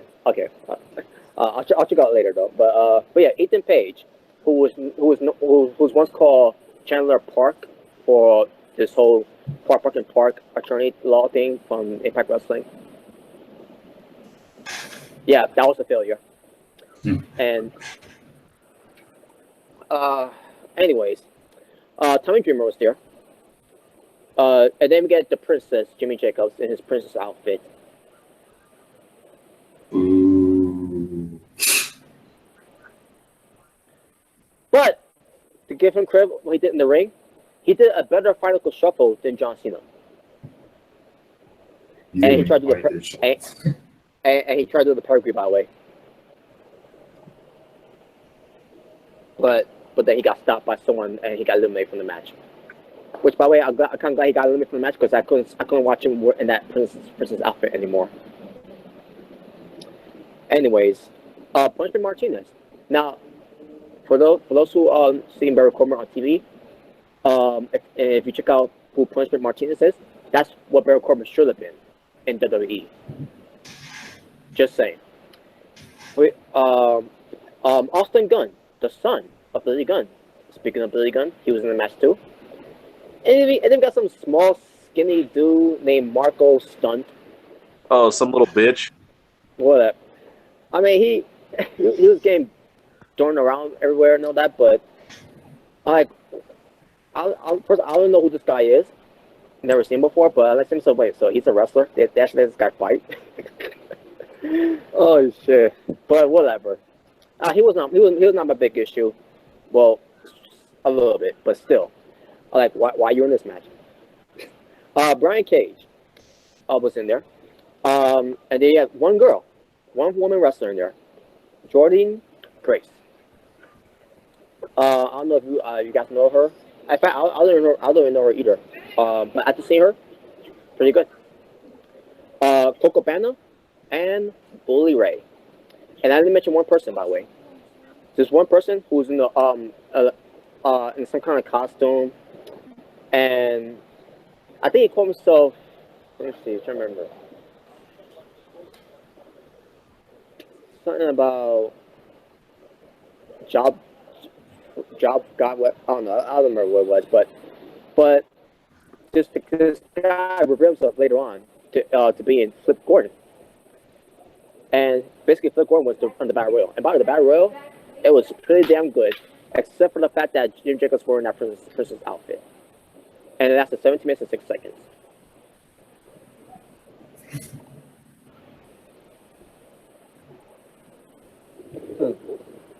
But of course, you got these fans, Fucking loving it. shit. But of course, you got these fans loving the whole gay agenda thing. Speaking of the gay agenda, we'll get to that part later. More of that, but yeah, that was a pre-show. Not bad for a pre-show. And there was another pre-show that they did too, but it was just about the plug-in because of the video package of Cody Rhodes versus Nick Aldis, who we all know better as Magnum. When it comes to the World Championship. Yep. But yeah, that was the pre-show, and now let's get to the main card. Matt Cross defeats this guy named MJF, and that's the yeah. And I think I've seen him before too. But he goes by Maxwell Jacob Friedman. Mac 12. But his initials they call him by MJF. And by the way, when it comes to him being a heel, it's like watching an old school heel from this guy. He's young. He's in his early 20s. And he's fucking good wrestler, fucking good heel. And I don't know if you guys remember who Matt Cross is. Matt Cross used to be a Tough Enough for guy from when Stone Cold was the host of it. And now he's in Lucha Underground as Son of Havoc. And basically they had a match, opening match, good match, 9 minutes and 23 seconds, and Matt Cross won the match. And I say to myself, wow, MJF, he was so fucking good with some impactful moves he did to Matt Cross. I'm like to myself, how he didn't win? I'm like, holy shit! Like, but still, it ended up being a great opening match. And this guy MJF, man, this guy is so good. Like, why is he still in the Indies and not, or basically what comes to wrestling on TV, like a Ring of Honor or Impact Wrestling, not WWE, by the way. Stay the fuck away from this guy. New Japan, why is this guy not on TV as what comes to being based on what he's doing? He, like I said, I think I may have seen him before because I think I watched a few clips of him before, and I think to myself, this guy is so fucking good, man, and like why has this guy hasn't been signed yet to any to Impact Wrestling? I want to see this guy in Impact Wrestling. Yeah, I'm so ready for Super Showdown. Oh God. We got Bobby Lashley tag teaming with John Cena, and they're gonna face Kevin Owens and Elias. Oh, I can't wait. Again. Which by the way, Kevin Owens, storyline wise, who quit. They better look the out for that Cena super punch. That's gonna be whatever.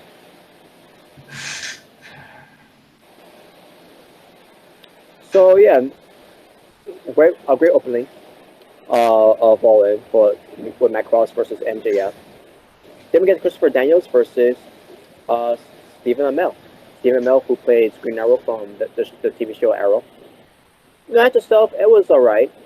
I mean, it was good, but it was alright. And because there was a few sloppiness in that match, but it still ended up being pretty decent. And that's a 12 minutes and 30 seconds. Christopher Daniels going over in the match. I thought Stephen Amell was going to win, but I was wrong. But it was still pretty decent for what it was. And this match, the 4-corner survival match, which it ended up being just where these women were allowed to be in the ring at the same time.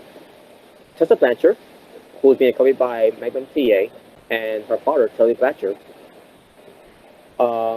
And she also, and we also have Chelsea Green, who used to be called Lorna Finesse, Madison Rain, and Britt Baker, who is going out with Adam Cole. Baby. Hmm. Yes. And then yeah, and then that's 12 minutes and 41 seconds. Good match. These women put it all on the line in that doing a lot of crazy moves outside the ring, do a lot of high flying moves. Like holy shit, man, this is awesome. And then in the end, Tessa Blanchard wins the match by pinning Chelsea Green with her Hammerlock DDT. And I'm like, holy shit, this was good.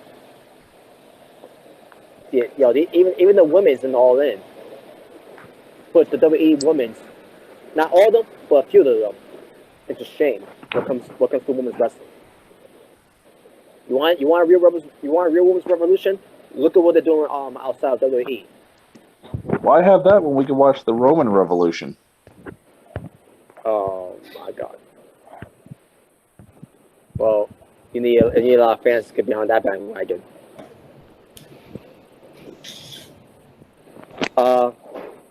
And then surprisingly, this next match, which I thought was gonna be in the main event, but they did too early here.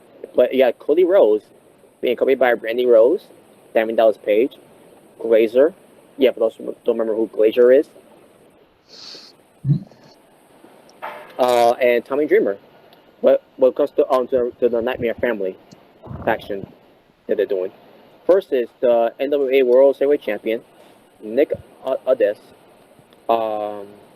who's being covered by Jeff Jarrett.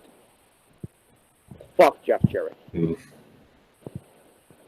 And by the way, I gotta say this too. I don't know if you heard about Jeff. I don't know if it is a podcast or not, but based on what I saw on the Starcast, on the Fight TV app, I see Jeff Jarrett's face popping up on there, and he has a logo of TNA, but instead of saying TNA, it says TNJ, Total Nonstop Jarrett. Fuck you, Jarrett. Yeah, fuck Jeff Jarrett. Go have fun sticking your dick in nasty ass used up Karen. Fuck you, asshole. Yeah. But anyways, yes, Nick Aldis was being covered by Jeff Jarrett, Samuel Saul, Sean DeBarby, and Tim Storm. And again, this is the TNA World. I mean the NWA, excuse me, World's Heavyweight Championship that lasted 22 minutes and 1 second. Again, I thought this could be the main event, but I was wrong. So at that time, I think myself, wait a minute. So maybe the Ring of Honor World Championship was gonna be the main event. So I thought, well, I'll get to that when I get to it. But yeah, this match itself, pretty good match. A pretty good old school match. You know, what comes to what comes to old school wrestling. Like if you see this match, it's like watching an '80s old school wrestling. And then in the end, Cody gets the win. Now, the way he did the win here is that Cody was going to get a substitute powerbomb by Nick Aldis, and Cody decided to roll him up, hook the legs, shades of what Bret Hart was going to do was going to do a substitute on the Bulldog, but the Bulldog gets Bret Hart's leg, pins him down. Back in SummerSlam '92, similar to that. That's what happened with that one. And Cody won. I gotta watch the All In, dude. It sounds like really good. Yeah, it was. Yeah, and Clay won. He's a new NWA's World Champion, following in the footsteps of his late father, the American Dream Dusty Rhodes, who was an NWA World Champion during his time. So yeah, Clay deserves it, man. He really deserves it. And on top of that, it was a good match, a very good match.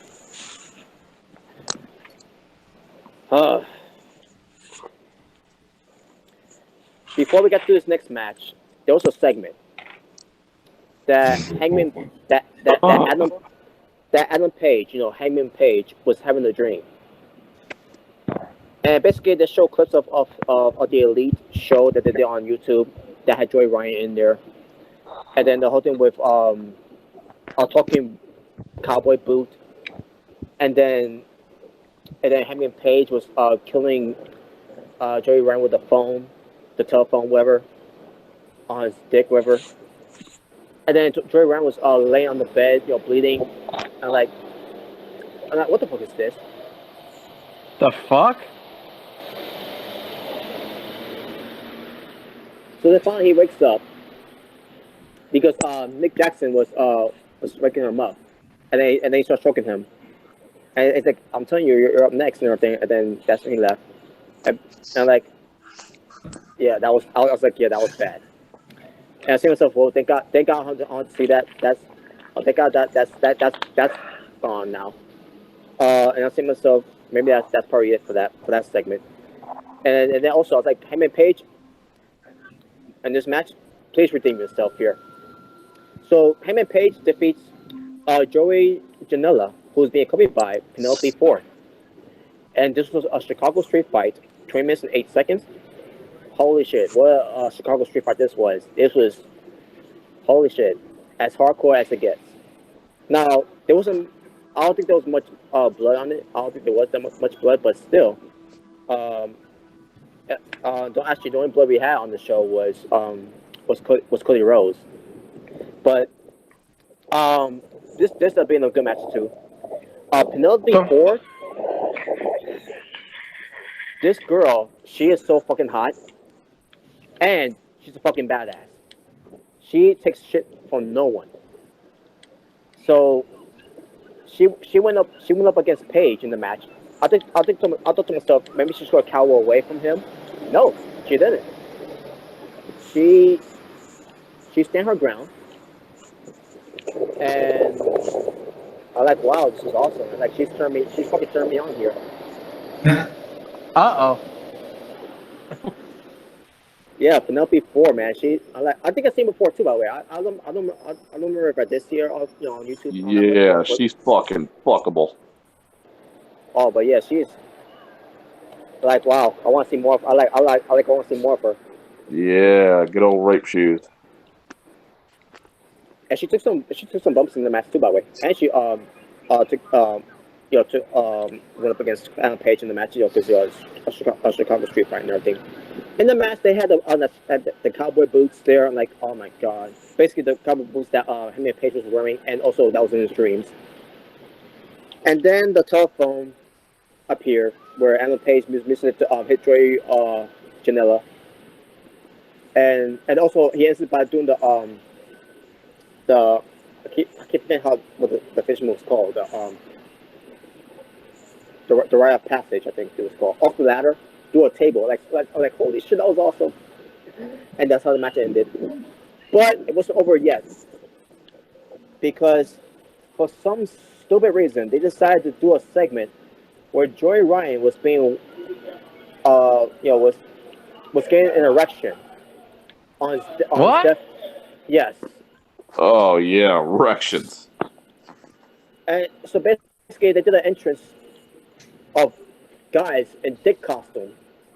Oh, here we go. Joey Ryan's dick entrance. Yeah. And then Joey Ryan comes out. I'm like, what the fuck? So because I didn't watch it live because I was working on that day, and because I pay for it, and because it's unlimited on Fight TV, you could I skipped it. I was like, fuck this shit. I'm not watching that shit.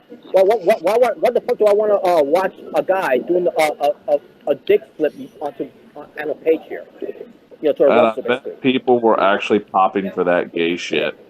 Yeah, they were. I'm like, why the fuck do I care to watch that? Well, I don't even care about Joe Ryan anyway. Why? Okay, first and foremost, why is he surrounded by dicks? Second of all, why would he choose that as his entrance? Well, this is Joey Ryan we're talking about here. This is the man that can flip a person with his penis.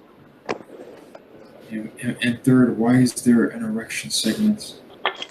Yeah, we're gonna have now. We have the Great Dawn entrance. Beats any entrance Undertaker did. Yep. And because they decided to do that segment on the show, later on in the main event, they had after the main event match was over, they immediately ended the show from that one. And I said, well, maybe if you had done a stupid gay ass segment, maybe you would have had more time to to do something when you're still on the air. Like, who the fuck thought that was? Now I don't know what was worse. Joey, well, actually, I know it is worse, but The guys that were dressed up in the Dick costumes, man, they looked like they wanted to kill themselves. Oh god! Well, I didn't see the reaction on the face. I didn't really care. I just skipped it. I didn't care for that shit. But Well, you're the one that put yourself in this situation, so you don't have no way to blame but yourself to be in those costumes. but yeah, I'm basically using this as an example. What's worse? Joey Ryan doing an entrance with dicks, or the New Day doing an entrance with midgets and pancakes. Ugh. Oh shit! I don't know. Either way, you're getting full blown gay porn. What the fuck I'm still was that? surprised the news that the New Day hasn't done that entrance yet, though. The Dick entrance. Oh fuck! Oh shit! I'm ready. Well, hell, I mean, Vince actually might do it now. maybe they'll come down with Maybe they'll come down with Big E dressed up as a unicorn. They'll ride him. What the fuck was that? The gay agenda. This is supposed to be an all-in wrestling show. And you have other segments on the show. That was so dumb, and it took a lot of time. So yeah, Yeah, you're gonna deduct some points right there for sure. yeah, I did. This show will easily get a 10 out of 10 out of me, but after that, 4 out of 10. I mean, the gay shit to people is cool. They love gay shit. fuck Sonny Kiss, who's delicious in Lucha Underground. Fuck Sonny Joey Kiss. Ryan. Fuck the New Day. No Fuck thanks. the gay agenda. Those pieces of trashes don't belong in wrestling. Oh god, Joey Ryan would be great with New Day, all covered up in fucking Crisco grease. And also, I'm also going to add in Jimmy Jacobs in this one too. Fuck you and your princess gimmick with that princess outfit. Yeah. Because people love the gay shit. I can't stand this shit anymore, man. Dude, I'm ready for a transvestite championship belt. That actually might exist.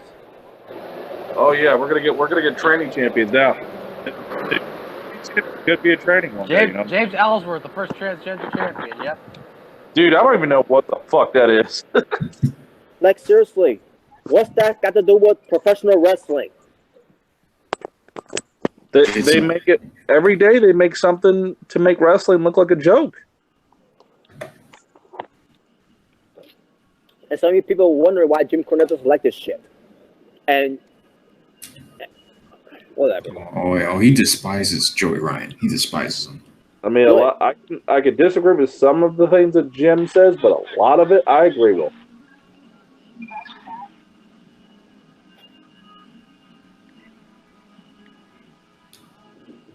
But anyway, moving on. All in your ass. That's what that segment was. Anyway, moving on. So next we get to the Ring of Honor World Championship. So Jay Lethal was walking in the hallway to get ready to go to have his match, right? Mm-hmm. And at that time, I said, "Mr. Wait a minute. So this is not the main event." And I'll say to myself, "So what is the main event?" So I'll get to that when I get to it. So Jay Lethal, he was stopped by someone, and he was given the sunglasses, a Macho Man Randy Savage sunglasses, by the way. And then all of a sudden, this guy slaps him on the shoulder, and all of a sudden, Jay Lethal was acting like machismo. So then, the Flip Gordon comes out because he won the Battle Royal from that pre-show to get that title shot, and he was being accompanied by Brandy Rose. And I said, "Wait a minute, what? Am I missing something here?" Brandy Rose knows that Flip Gordon and Cody Rhodes don't like each other. And on top of that, Brandy Rose is married to Cody Rhodes. And I'm like, what? Did I miss something here? Motherfucker.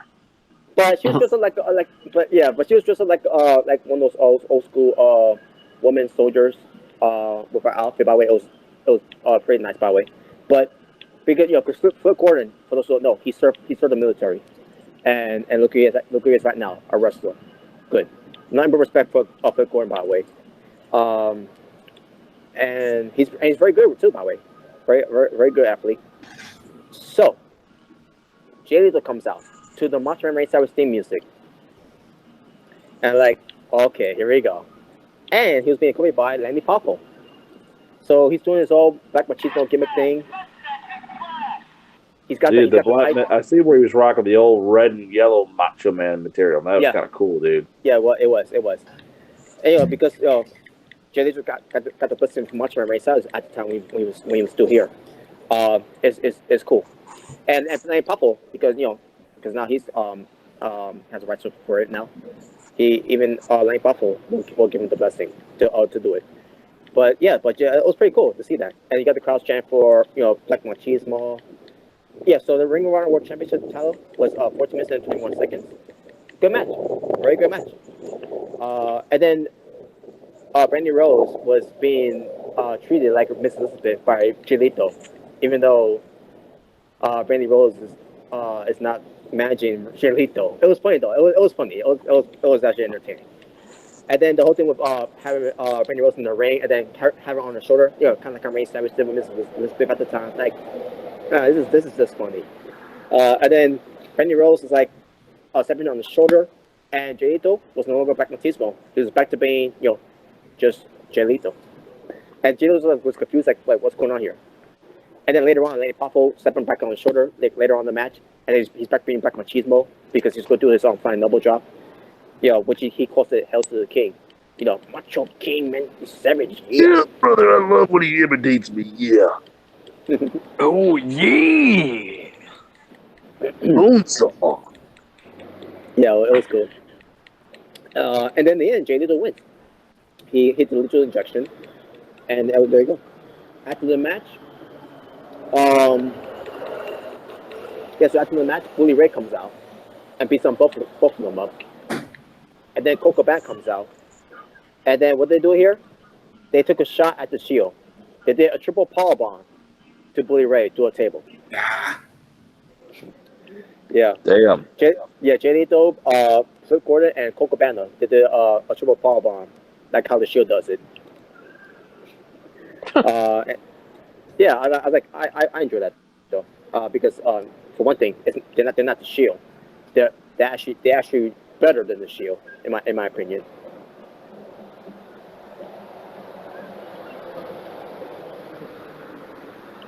All right, so then we get to the next match.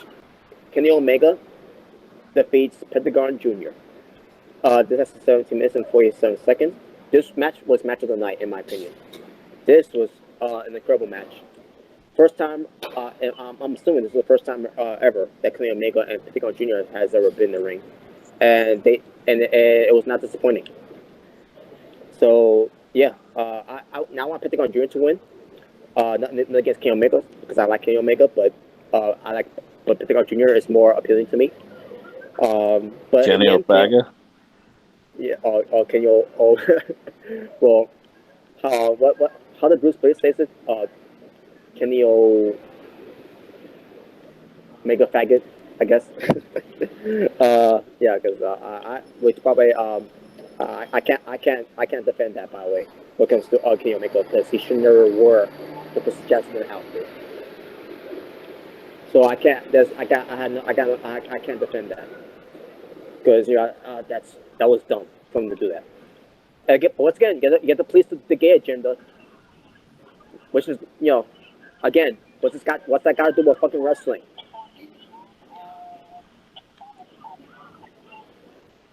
But anyways, besides that, so after the match, after Kenny Omega won, the lights goes out. And I see myself, okay, what's going on here? So I like someone's got to come out there, right? And the lights come back on. No one came out. And I see myself, wait a minute, what's the point of that? So all of a sudden, Pentagon Jr. gets back up, and I noticed Pentagon Jr.'s because he got two tattoos, two sleeves tattoos on both arms and everything. But one of them was gone. I see myself, wait a minute, that's not Pentagon Jr. That's someone else. And then also when we hit the code breaker, I see myself, oh shit, now I know who that is. That's Chris Jericho. And sure enough, he just removed the mask, and it was Chris Jericho. And apparently he's letting his hair grow back to be longer again, like old school Jericho. So like holy shit, like that's Chris Jericho. And then he was there, not only to be up on Kenny Omega because they're doing the feud. And he says, and basically he plugs this off his cruise ship. He's like, I'll see you at the cruise. The Jericho cruise. So yeah, and then Jericho went to the commentators, right? Don Callis was there. Don Cox. And Don Callis looked like he had a heart attack because Jericho came up, sat on the table and he basically fell off his chair, like he had a heart attack. Because he thought Jericho was going to attack them, whatever. God, Jericho just keeps coming back with a new gimmick every day. Yeah. Oh man.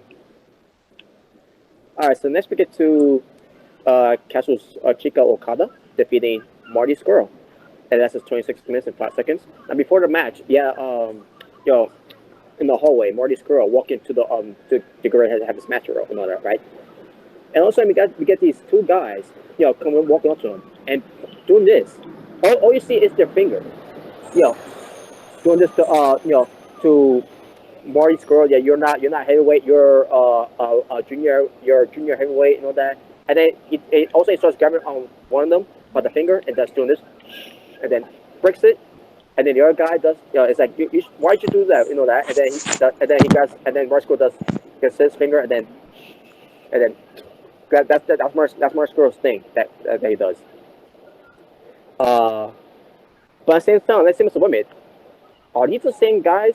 Because doing this, all you see is the hands, and then doing this whole hand gesture movement. Are these the same guys that were for Impact Wrestling too? Because I remember there was a segment where that Scarlett Bordeaux was seducing these guys for her own show, and it's like, oh yeah, we agree, we agree, yeah, awesome, that, right? I said, so are those the same guys? I'm like, I could be wrong, but whatever. But anyways, the match between Okada and Marty, it was basically what comes to that Marty is not a heavyweight. He doesn't belong in the heavyweight. He's only a junior heavyweight and all that. He just got what it takes to be a heavyweight. And Marty Scurll in this match proved Okada wrong. Now Okada was basically was a dominant man in the match and all that, but still, Marty Scurll ends up proving wrong that he does belong in the heavyweights by measuring up against Okada. And then Okada at one point, he's going to end the match on to Marty Scurll, and then he does this 205, which is 205 live. The WWE does What the fuck? To the cruiserweights, because I'm getting this bad feeling, folks. I think Marty Scurll, when his contract is up with New Japan, I think he's going to be signed with WWE. He's gonna. Well, he ain't gonna be shit. Yeah, have fun jobbering out. Speaking of which, I'm also hearing Phoenix and Pentagon Jr. too. Oh hell no! What was that? I heard that Pentagon Jr. and Phoenix, they might go to WWE. Oh, goodbye. Goodbye down to the all your toilet. careers, you three. Yep, I got enjoy being that turd flushed down the toilet a million times. Dude, they've been killing it in Impact Wrestling. Like, Why would you leave the company you're successful in? Like, why? Boy, I don't everybody get it. just wants to look at a fucking paycheck, dude, and they just want their respect to go down the toilet. I don't get it.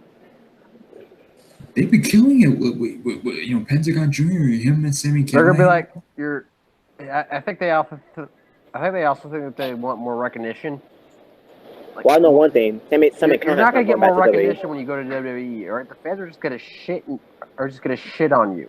It just to Because show you're not that John Cena, Roman paychecks. Reigns, and none of your games will probably be the fat shit. So there you go. It just shows paychecks mean more. That's all it means, more paychecks. Yep. And their dignity. I mean, Yeah, fuck. Yeah, our dignity is just fuck. So, whatever. dude, Yeah, who gives a fuck? Pentagon Jr. Man, him, Phoenix, and Austin Aries main eventing for the title. Mm-hmm. You have Pentagon Jr. He's been doing crazy shit with Sammy Callahan, and those matches were sick. and you're gonna waste it by going to the. Honestly, Because WWE, someone from WWE heard about particular Junior and Phoenix of all this buzz they're getting, including Maurice Girl, and they think it's just same thing with the Young Bucks and Kenny Omega. That we got signed, we got signed these guys, and now Maurice Girl is thinking about doing that. And now after hearing about particular Junior and Phoenix, I was so pissed off when I heard about that. Like, those are my two. Those are one of the top guys that I enjoy watching on Impact. Phoenix and Pentagon Junior. Those are two of my favorites in the company. Yeah, well, go ahead, fuck it. Go to WWE and get ruined. That's what you do. Go to WWE and get ruined. WWE, where your wrestling career goes to die. yeah, I say that. Fuck I it. said Who that cares? before. The money means more than dignity. As Who long as gives I'm a getting fuck? paid, I don't give. He's like, as long as I'm getting paid, I don't give a shit. Exactly. Yeah, like Apollo Crews. Who? Apollo Crews. Oh my god. Fuck it. But Apollo Crews, I mean, everybody wants to be ruined. Let them be ruined. All right, so now we get to the main event match, which I knew this match was happening, but I didn't think that was going to be the main event. But it's a 6-man tag team match with the Golden Elite, which is Matt and Nick Jackson, the Young Bucks, and Kole Ibushi. And they defeated Rey Mysterio Jr., Rey Fenix, and Bandito. Let me say it really slowly. Bandito. But yeah, it lasted 11 minutes and 48 seconds. But yeah, a main event that lasted that long, I'm like, wow. They really did right now on time. I wonder why. Oh, maybe because they didn't do that Joey Ryan fucking stupid segment, you would have had more time. What are you talking about? The Joey Ryan stuff the Joey Ryan stuff is fucking amazing, man. Joey Ryan sucks. You meant sexy? Oh my god. So I just pulled up YouTube and it just popped up. The Undertaker sends a chilling warning to Triple H and Shawn Michaels. Oh my god. Oh. Oh, that's from last Monday. Yeah. But yeah, Rey Mysterio Jr. His outfit, it was Wolverine. I loved it. Cool. Oh, I've seen the outfit, yeah. That's the thing about Rey Mysterio Jr. He always comes up with some cool outfits when it comes to portray as superheroes from DC, Marvel. Like either way, like holy shit, man. He does come out with some cool shit. He does. That is cool, man. That was just cool. When I saw that Wolverine costume that he did for All In, like holy shit, man, that was awesome.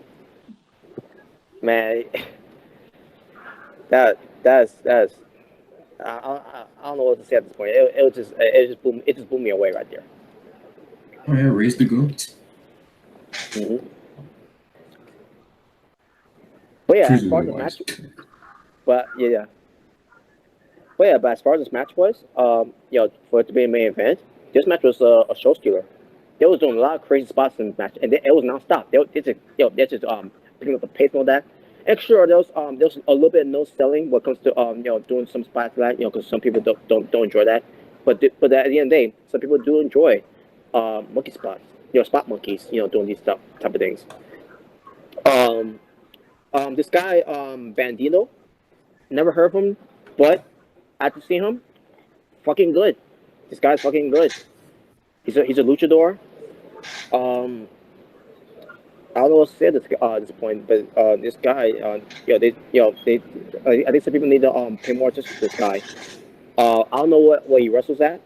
I'm assuming maybe he's wrestling at Triple A, but yeah, I want to see more of this guy. I thought his performance. But yeah, a lot of cool spots in this match. Like, where's Ryan's greatest hits? Oh fuck.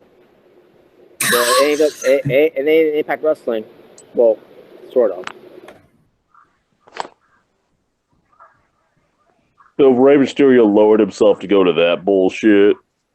Stupid. Yeah, God forbid a actually goes somewhere to help out another company. That's such a bad thing to do. Yeah. But yeah, in the end, the Golden Elite, they won the match, and after the match was over, they ended the show right there because again they ran out of time, and I blame that Joey Ryan segment. That's the only thing I blame for them running out of time. You're literally gonna have Joey Ryan get an erection segment. Well, I mean, Cena did when he got Tombstone. Why not? Let's give Joey an erection. Oh.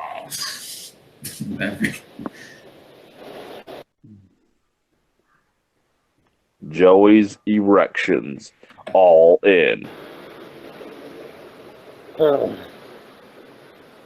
If only they didn't do that segment, they would have had more time to at least do something where like thank you fans for making us all happen and everything. This whole all in, and to do some graffiti, some fireworks going off and all that. Well, by the way, there was some fireworks, but cheap fireworks though. But still, this to do all that, all the graffiti and all that, to say we did it. We made you all made this possible, and we couldn't do it without you guys.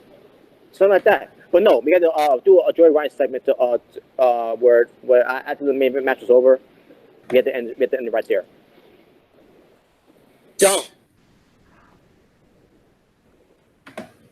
That was the only thing I hated on the show, and the whole thing with Jimmy Jacobs too. We went from days of liking kick-ass wrestling to now grown men that are our age that like guys that have erections. Oh man, that's what we've come to now. Oh, I used to love the days of kick-ass wrestling. Oh, I love this Joey guy, dude. He comes out with dicks and shows his penis. Oh, it's great. And you have a wife and kids. I think you're hiding in the closet gayness.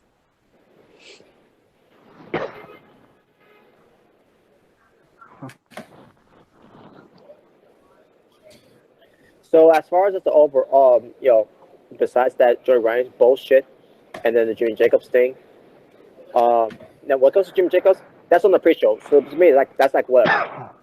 But the main show, the whole thing what they did with Joey Ryan, it took 1 point away from me for me to get this a 10 out of 10. So, that being said, what comes to All In, they did a great job.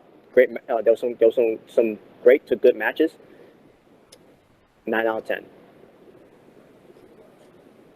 All right. Well, okay. So, now we're gonna do a little segment after this. But before we get into what else Robert's going to address, yep, I just got a notification on YouTube about a half hour ago. I didn't mention this, or I didn't notice this until like 15 minutes before. There's a guy named Mr. Craig Anderson who commented on the Jason Genova reaction video, or not reaction video, the video we did last night on Jason Genova. He puts down, what is this shit? How about you listen to the video, bitch? Yep.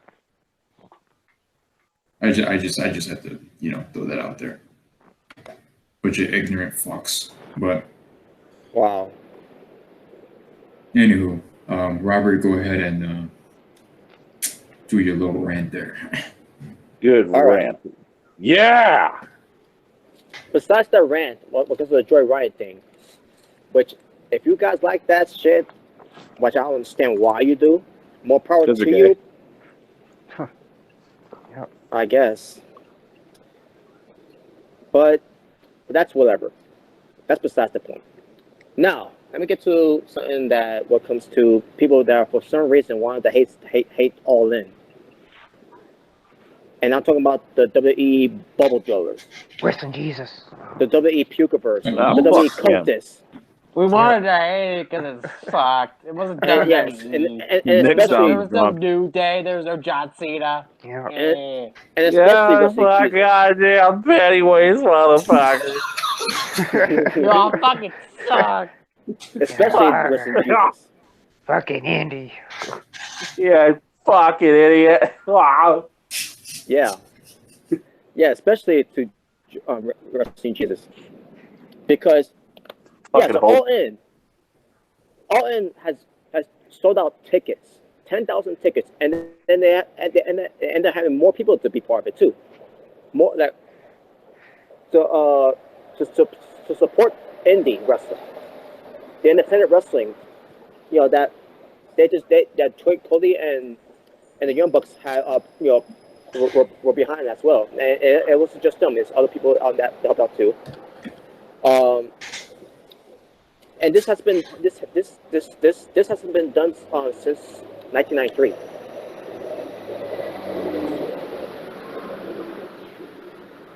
And of course, you got these fans. When they first came up with this All In thing that they was going to be doing, that it's going to be a failure. No one's going to buy tickets. No one's going to pay to see that and everything. And then when it came out that people and then when it came out when the tickets were sold out, and I say to myself, yeah, motherfuckers, how's do we look now? How you motherfuckers look now after they just sold tickets, and on top of that, when it comes to watching the pay-per-view, some people may do a free live stream of it.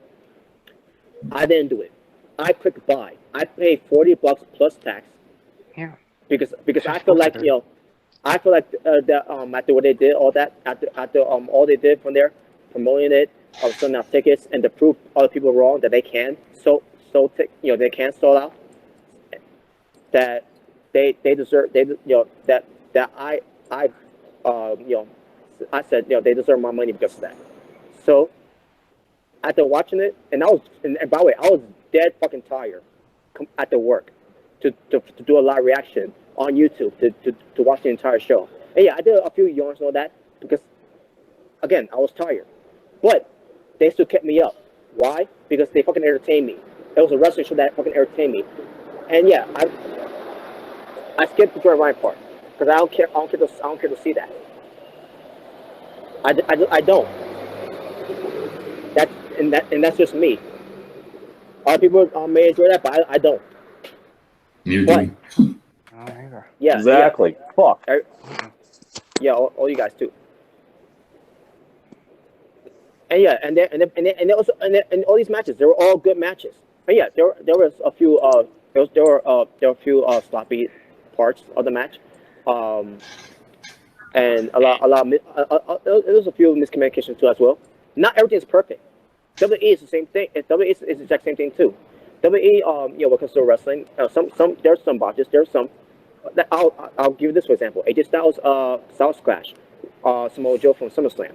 That was almost a botch, but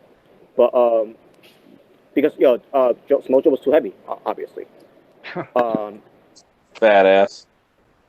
But yeah, you can't play up. But yeah, at the end of the day, it happens. It's going to happen eventually when it comes to having a match. Not every match is going to be perfect. Not every match is going to be botch free. And again, these matches were fantastic.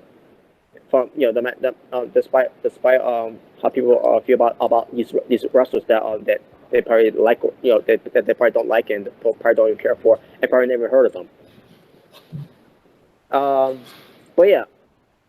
And then you get these WWE fans saying, "Oh, they hate this. They hate the All In. Why? Because it's not WWE. Exactly. Because it's not. It doesn't have Roman Reigns on your show. Because they don't have John Cena on the show. Doesn't have New Day on the show. Yeah. Because you don't have Alexa Bliss on the show or a Carmella on the show. Yes, it's because it's because they didn't have Alexa Bitch. Because they didn't have Jinder Mahal. or Jinder Mahal. Yeah, Jinder Mahal's the fucking man. But the fact that people defend Jinder Mahal is just beyond me. But go ahead, continue. All In, we're pushing guys, pushing talented guys on that pay-per-view, even on the pre-show. You know what that's called? That's called utilizing your talents, doing something with your talents. Again, I don't like what they did with Joey Ryan, but At least they do some. At least they do some with Joey Ryan on the show too, despite how we feel about Joey Ryan. Yeah. But they're using their talents. They're not wasting them on 3-minute matches or garbage segments like WWE does. Or, for example, what they did with Shinsuke Nakamura for that SmackDown show that they scammed me for my money to go to. I sit there on a SmackDown show to see Shinsuke Nakamura, and the best thing the best thing they did for Shinsuke Nakamura is to cut a promo on the Titantron, not have him come out there. So we're talking about welcome to the United States of Knock America. What the fuck? Welcome to the United States of Knock America. That's great, WWE. That's great utilizing of your talent on your show, in your company. Even though Shinsuke Nakamura has never cut promos like that ever in his life in his career. Yeah, he's too nuts. Just your face. No, it's face too nuts. Yeah, for all you for all your WWE fans, that worship this company so much, say that they can never do wrong. Well, guess what? They always do wrong. Because look at the talents that they don't even use. Where's Bobby Roode? Where's Bobby Lashley? Bobby who? Where's Asuka? Who? The Revival, Finn Balor, Carl Anderson, Luke Gallows. They were something in New Japan, and look at them. Look what that in WWE. Look what they're doing with the Bar, Sheamus and Cesaro. Look what they did with Neville. Thank God he's gone. I'm glad he's fucking gone. Yeah. The thing about it, though, they even know it's garbage, but continue to watch it. But say that WWE is better than the other wrestling companies, they don't even watch. I guarantee you, 90% of these people who've done these videos, this, that, and the other, done these.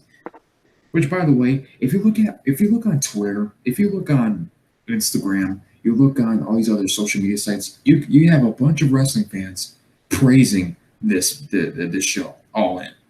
They loved it. Yes.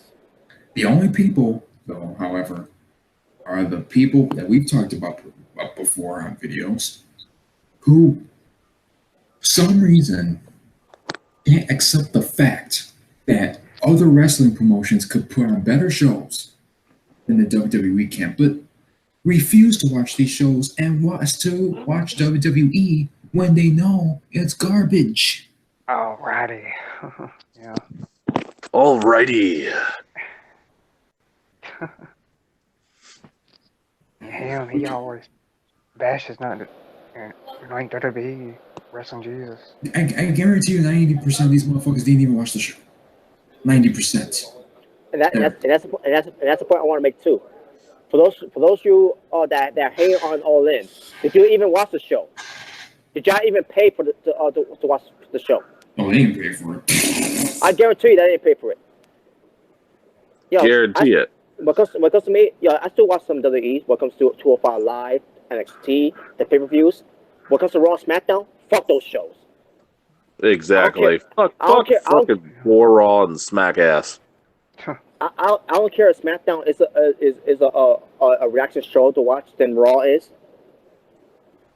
But look again, the way they utilize the Shinsuke Nakamura right now, I fucking hate it, and one of the reasons why I stopped watching. But yeah, when it comes to All In, unless you have a reason to hate All In, saying that that was a bad wrestling show. Which by the way, there was no bad wrestling on the show, by the way. They were all good matches. All of them were good matches. This was like New Japan level type of wrestling show matches that they do. It was just like that. And that's another thing. You got in the crowds, you got Bullet Club fans, New Japan fans, Ring of Honor fans. I always say WWE fans because I saw one of them with an NXT T-shirt of Adam Cole, which I got. Now, I'm not saying that every WWE fans are hating on the show, but there are some WWE fans that all they watch is WWE. They don't give any other shows a chance, like All In. Yeah, most fans are WWE fans are like that. Oh yeah, buddy. It doesn't honestly. You could have the best damn wrestling pay-per-view ever, but if it's not the E, who gives a fuck to them? Yeah.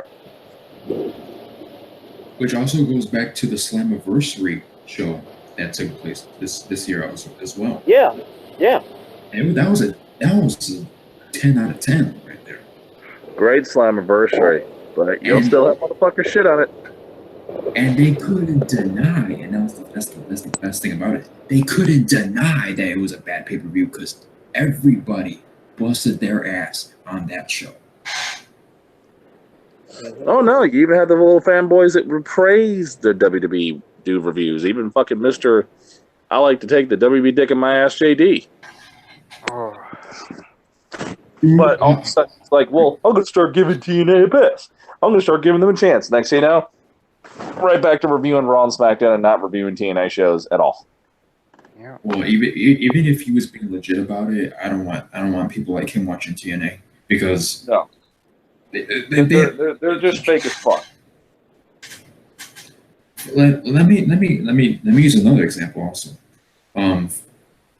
There's two examples right here. So, All In pay-per-view review, September 2018, Indie Wrestling Sucks. Then why are you even making a video? Another one from the Brad Rules. Oh, that fucking midget. All in, why does it matter? To the people who watched it, it mattered. Oh, Mr. Brad Rules. Yeah, right. Yeah. I knew Nick was taking steroids. To all these people, all these fans that say, "Oh, no one watches the Indies, no one cares for the Indies." How fucking stupid do you look now? After what All In just did. What was the title? I keep forgetting. What was it? Let me pull it up right now. You know, What comes to the tagline, the biggest independent wrestling show ever, and they fucking did it. They fucking did it. They did it. And what do they do? They want to fucking hate it. Why? Because it's not fucking WWE. They got that's the only reason they hate it. Fuck all you motherfuckers. Y'all don't deserve to watch any wrestling shows if you're gonna be acting like that shit. Like how is Brad Rules? Yes, Black Power. How is Brad? Yeah, fuck him. How is a guy like Brad Rules gonna make a video saying, "All In, who cares?" The people who watched it cared. Who the fuck is Brad? Who the fuck is Brad Rules? Because it does, asshole. Is Brad Rules one of those YWC motherfuckers? Brad Rules, yeah, he's one of these motherfuckers. Yeah, he's only above 4'11". That's good to know. Who cares? Indie wrestling sucks. Coming from a guy with a Mattel toy WWE belt. Yeah, that guy. I remember that. Dude, when you're doing videos, you're telling yourself the YWC champion, and you have literally but you're wearing a Mattel's toy belt. You run off a cliff. Run off a fucking cliff. You have no right to talk shit about any wrestling fan. Kid, how about you, kid, just go run off a fucking cliff, seriously. Yeah. Why? So he's a kid. That's the sad part. It's like you have no right to talk shit while you're wearing a toy belt, you dork. You have no reason to talk. And then the toy belt actually looks pretty big on you. Damn. Yeah, that's sad. He's like 4'11" and 80 pounds. Like, seriously. You very well. I'll tell you what. Let the wrestling fans have their moment. Have them do their reviews. Have them enjoy the show and talk about how they enjoyed the show, like Robert just did. He enjoyed the show. Let us talk about the wrestling, because all you guys are just WWE bubble dwellers. That's all you are at the end of the day. Don't even talk about the wrestling. Don't even talk about it. Indie wrestling sucks. Then don't make a video about it. Don't I just watch said it, they're then, stupid fuck. Don't I just said watch they're it. virgin Don't make a video fans. on it. But nope, they have to make a video on it. Tell you how much better WWE is. Who Bunch cares? of- It doesn't matter. bunch of- Because it's better Why wrestling. does it matter? Why are you making a video about it if it doesn't matter? Because it's better wrestling. Man, That's bunch of why. virgins. Yeah, it's better wrestling, Well, better Well, better yeah. better characters that are being utilized, better talents, better, and on the top of that, 10,000 tickets were sold, and then it ended up being 11,000 more to attend to that show. Says otherwise. Why is it every single time other wrestling fans want to have fun with a pay-per-view? Leave it to WWE fans to make a video shitting on the pay-per-view. Yep. And that's another thing too. Those that hating on it and shitting on it and everything because it's not WWE and these wrestling fans are having so much fun talking about how the show was great and everything. Of course, you got to have them talk trash about it, and I bet they didn't even watch it. I bet they didn't even spend money on it.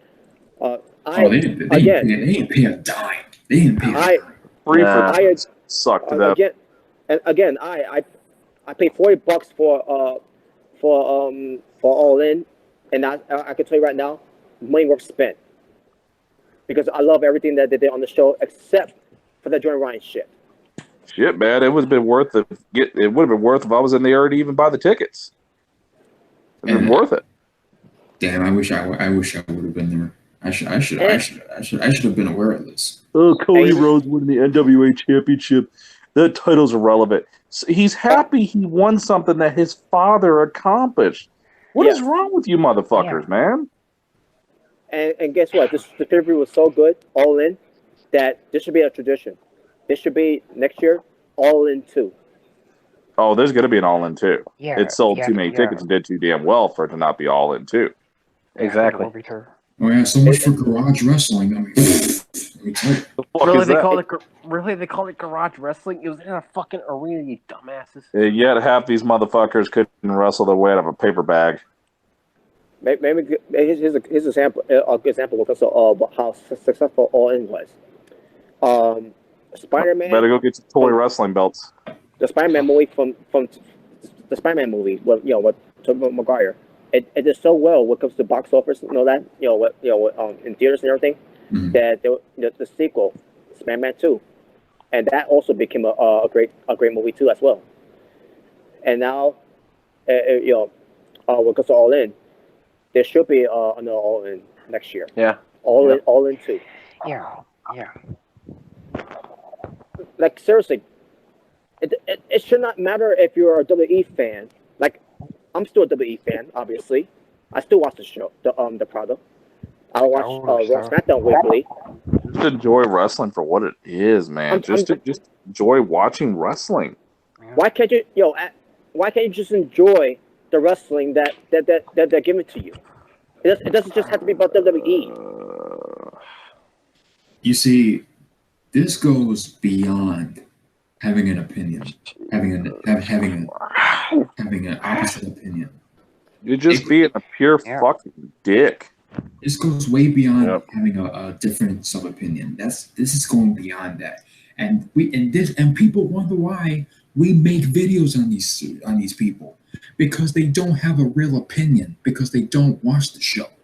And how do I know that? No, because it happens every time. Well, I give you opinion. Not if you didn't even watch it, you stupid bastard.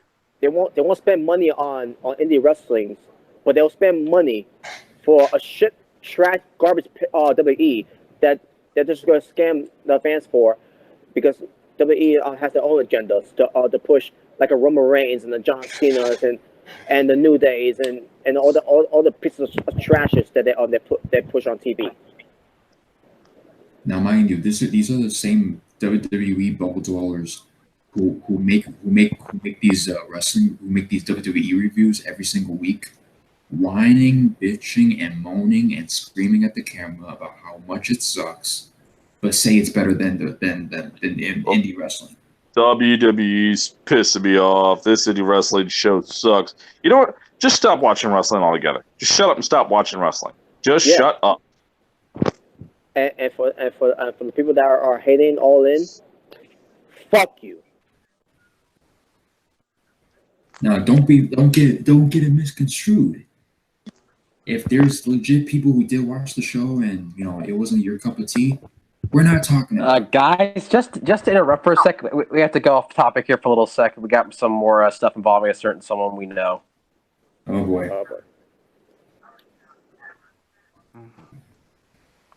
Does it have to do with Mr. JG or? Oh, come on. Oh God. No. Nope. Who? Jesus fucking Christ. Oh, damn. We'll talk about that. This isn't the right place. No. Yeah, off air. We'll talk about it off air. Yeah.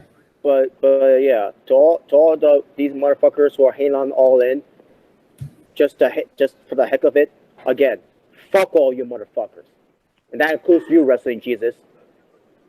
Yeah. Shit. Alrighty. Calling out the big boys. Fuck 'em. Calling out the big boys. Fuck him. Well, you big right, yes. Yeah, he is big. Yeah. He's a big ass motherfucker. Yo, I'm jacked as a motherfucker. I lift weights, motherfucker. Ah, right in the wall. I got a small penis. Ah. Oh god. And I like to fuck little boys. Ah. And I would rather watch All In. I would rather watch. Yeah. Oh my god. Yeah, that is Wrestling Jesus though, and also I'm not gonna mention, but anyways, but yeah, but I would rather watch All In again than to watch Summer Scam 2018. Oh, Yep, Summer fuck. Scam was absolute shit. It's so super slow down. Fuck that too. Super slow down. Because guess what, folks? I pay for All In. I go watch it anytime I want again. On my Fight TV net app. And once you're in the asylum, you're all in. All in. Yeah, And you're all in or you're all bitch. So Good yeah. you for life. All In again, 9 out of 10. And if you don't like it, beat it. Yep. Because no one wants to be defeated like All In. Good God, this might have to be a 2-part asylum video. We're doing pretty damn good. we're far from done tonight. We're far from done. Whew, good Lord. This is the new marathon of the Asylum Network. Yeah. Yeah, but back to what I was saying. It's not if there is legit people who didn't like it because it wasn't their cup of tea. We're not talking about you. The people we're addressing are the same people who just have nothing else to do but to bash indie wrestling and indie fans and Impact Wrestling and Impact Wrestling fans. You're not allowed to like anything different. It's just how the world works. To be a true wrestling fan, you have to be a miserable fuck. You have to be a fat piece of shit. Yeah. You got to be bitchy. You got to be on your man period 24 hours a day. Get as much beers, get as much alcohol. Gotta Weed, look like a rundown piece of hog shit. and watch WWE 24/7, 365. That's Exactly. You gotta look just like these guys. There's your YWC guys in 10 years. right now. Oh shit. Yeah. Like half of these people don't even look. They look older than they actually are. And do You believe I'm only 30? You believe I'm only 32? No, I thought you were picking up the kids at school at fucking 50. I'm 35, but I look 60. Yeah, motherfuckers already got a life alert and shit. But and as far as this whole thing, I mean, we've went back and forth with when it pertains to that. Because it's just ridiculous. It really is. Did somebody say dick? No, it's ridiculous. Well, here comes the great dawn. No, I'll stick to Bunny. But Hall of Fame, Joey Ryan. no, not even close. So, you guys have any final thoughts on when it pertains to the sheep? Well, keep enjoying the WWE dick up your ass. I mean, you like it so much. I mean, just keep enjoying it. Keep bitching about a product and then bitching about other wrestling. It doesn't make any sense to sit there and you hate WWE every week, but then you hate indie too. Then you don't like anything. Shut the fuck up. Don't watch wrestling. If it pisses you off that much, don't watch wrestling. Like make other videos. Like, you know, talk about the toys you collect, talk about the weed you smoke, talk about the beer you drink. There you go.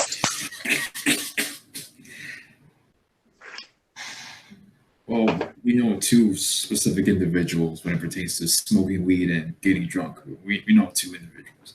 But Alrighty. Well, you are what you smoke.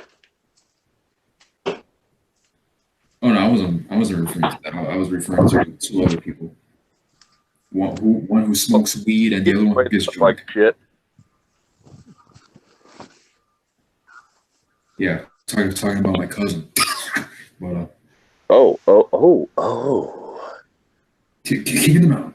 But Citizen Negron Project.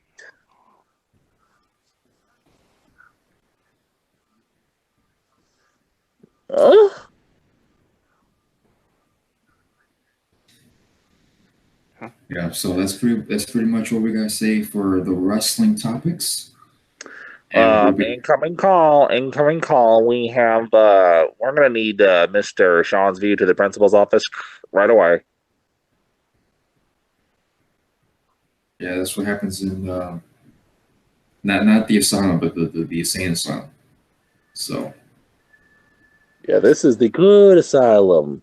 Now where people scream at cameras and are half naked talking and asking you if you want to fuck them or saying I'm right here. Oh. Yeah, now where people dress up like fat Pikachus and talk about how much of a virgin they are. You know, we're normal. but they get pussy. Yep. We get ladies. You know, their topics are always about cock. Get your Joey Ryan action figures and your Joey Ryan t-shirts. Gee, I wonder if a Joey Ryan air freshener is going to look like a dick. Joey Ryan air freshener looks like a penis. It'll tell you it actually smells like semen. Let's go crack a shot glass. Joey Ryan shop clap shaped like a dick. Wow. What's next? Little rainbow dicks coming down the entrance and shit. The little rainbow dicks off Aqua Teen Hungry Force. Somebody's dicks are coming home with us.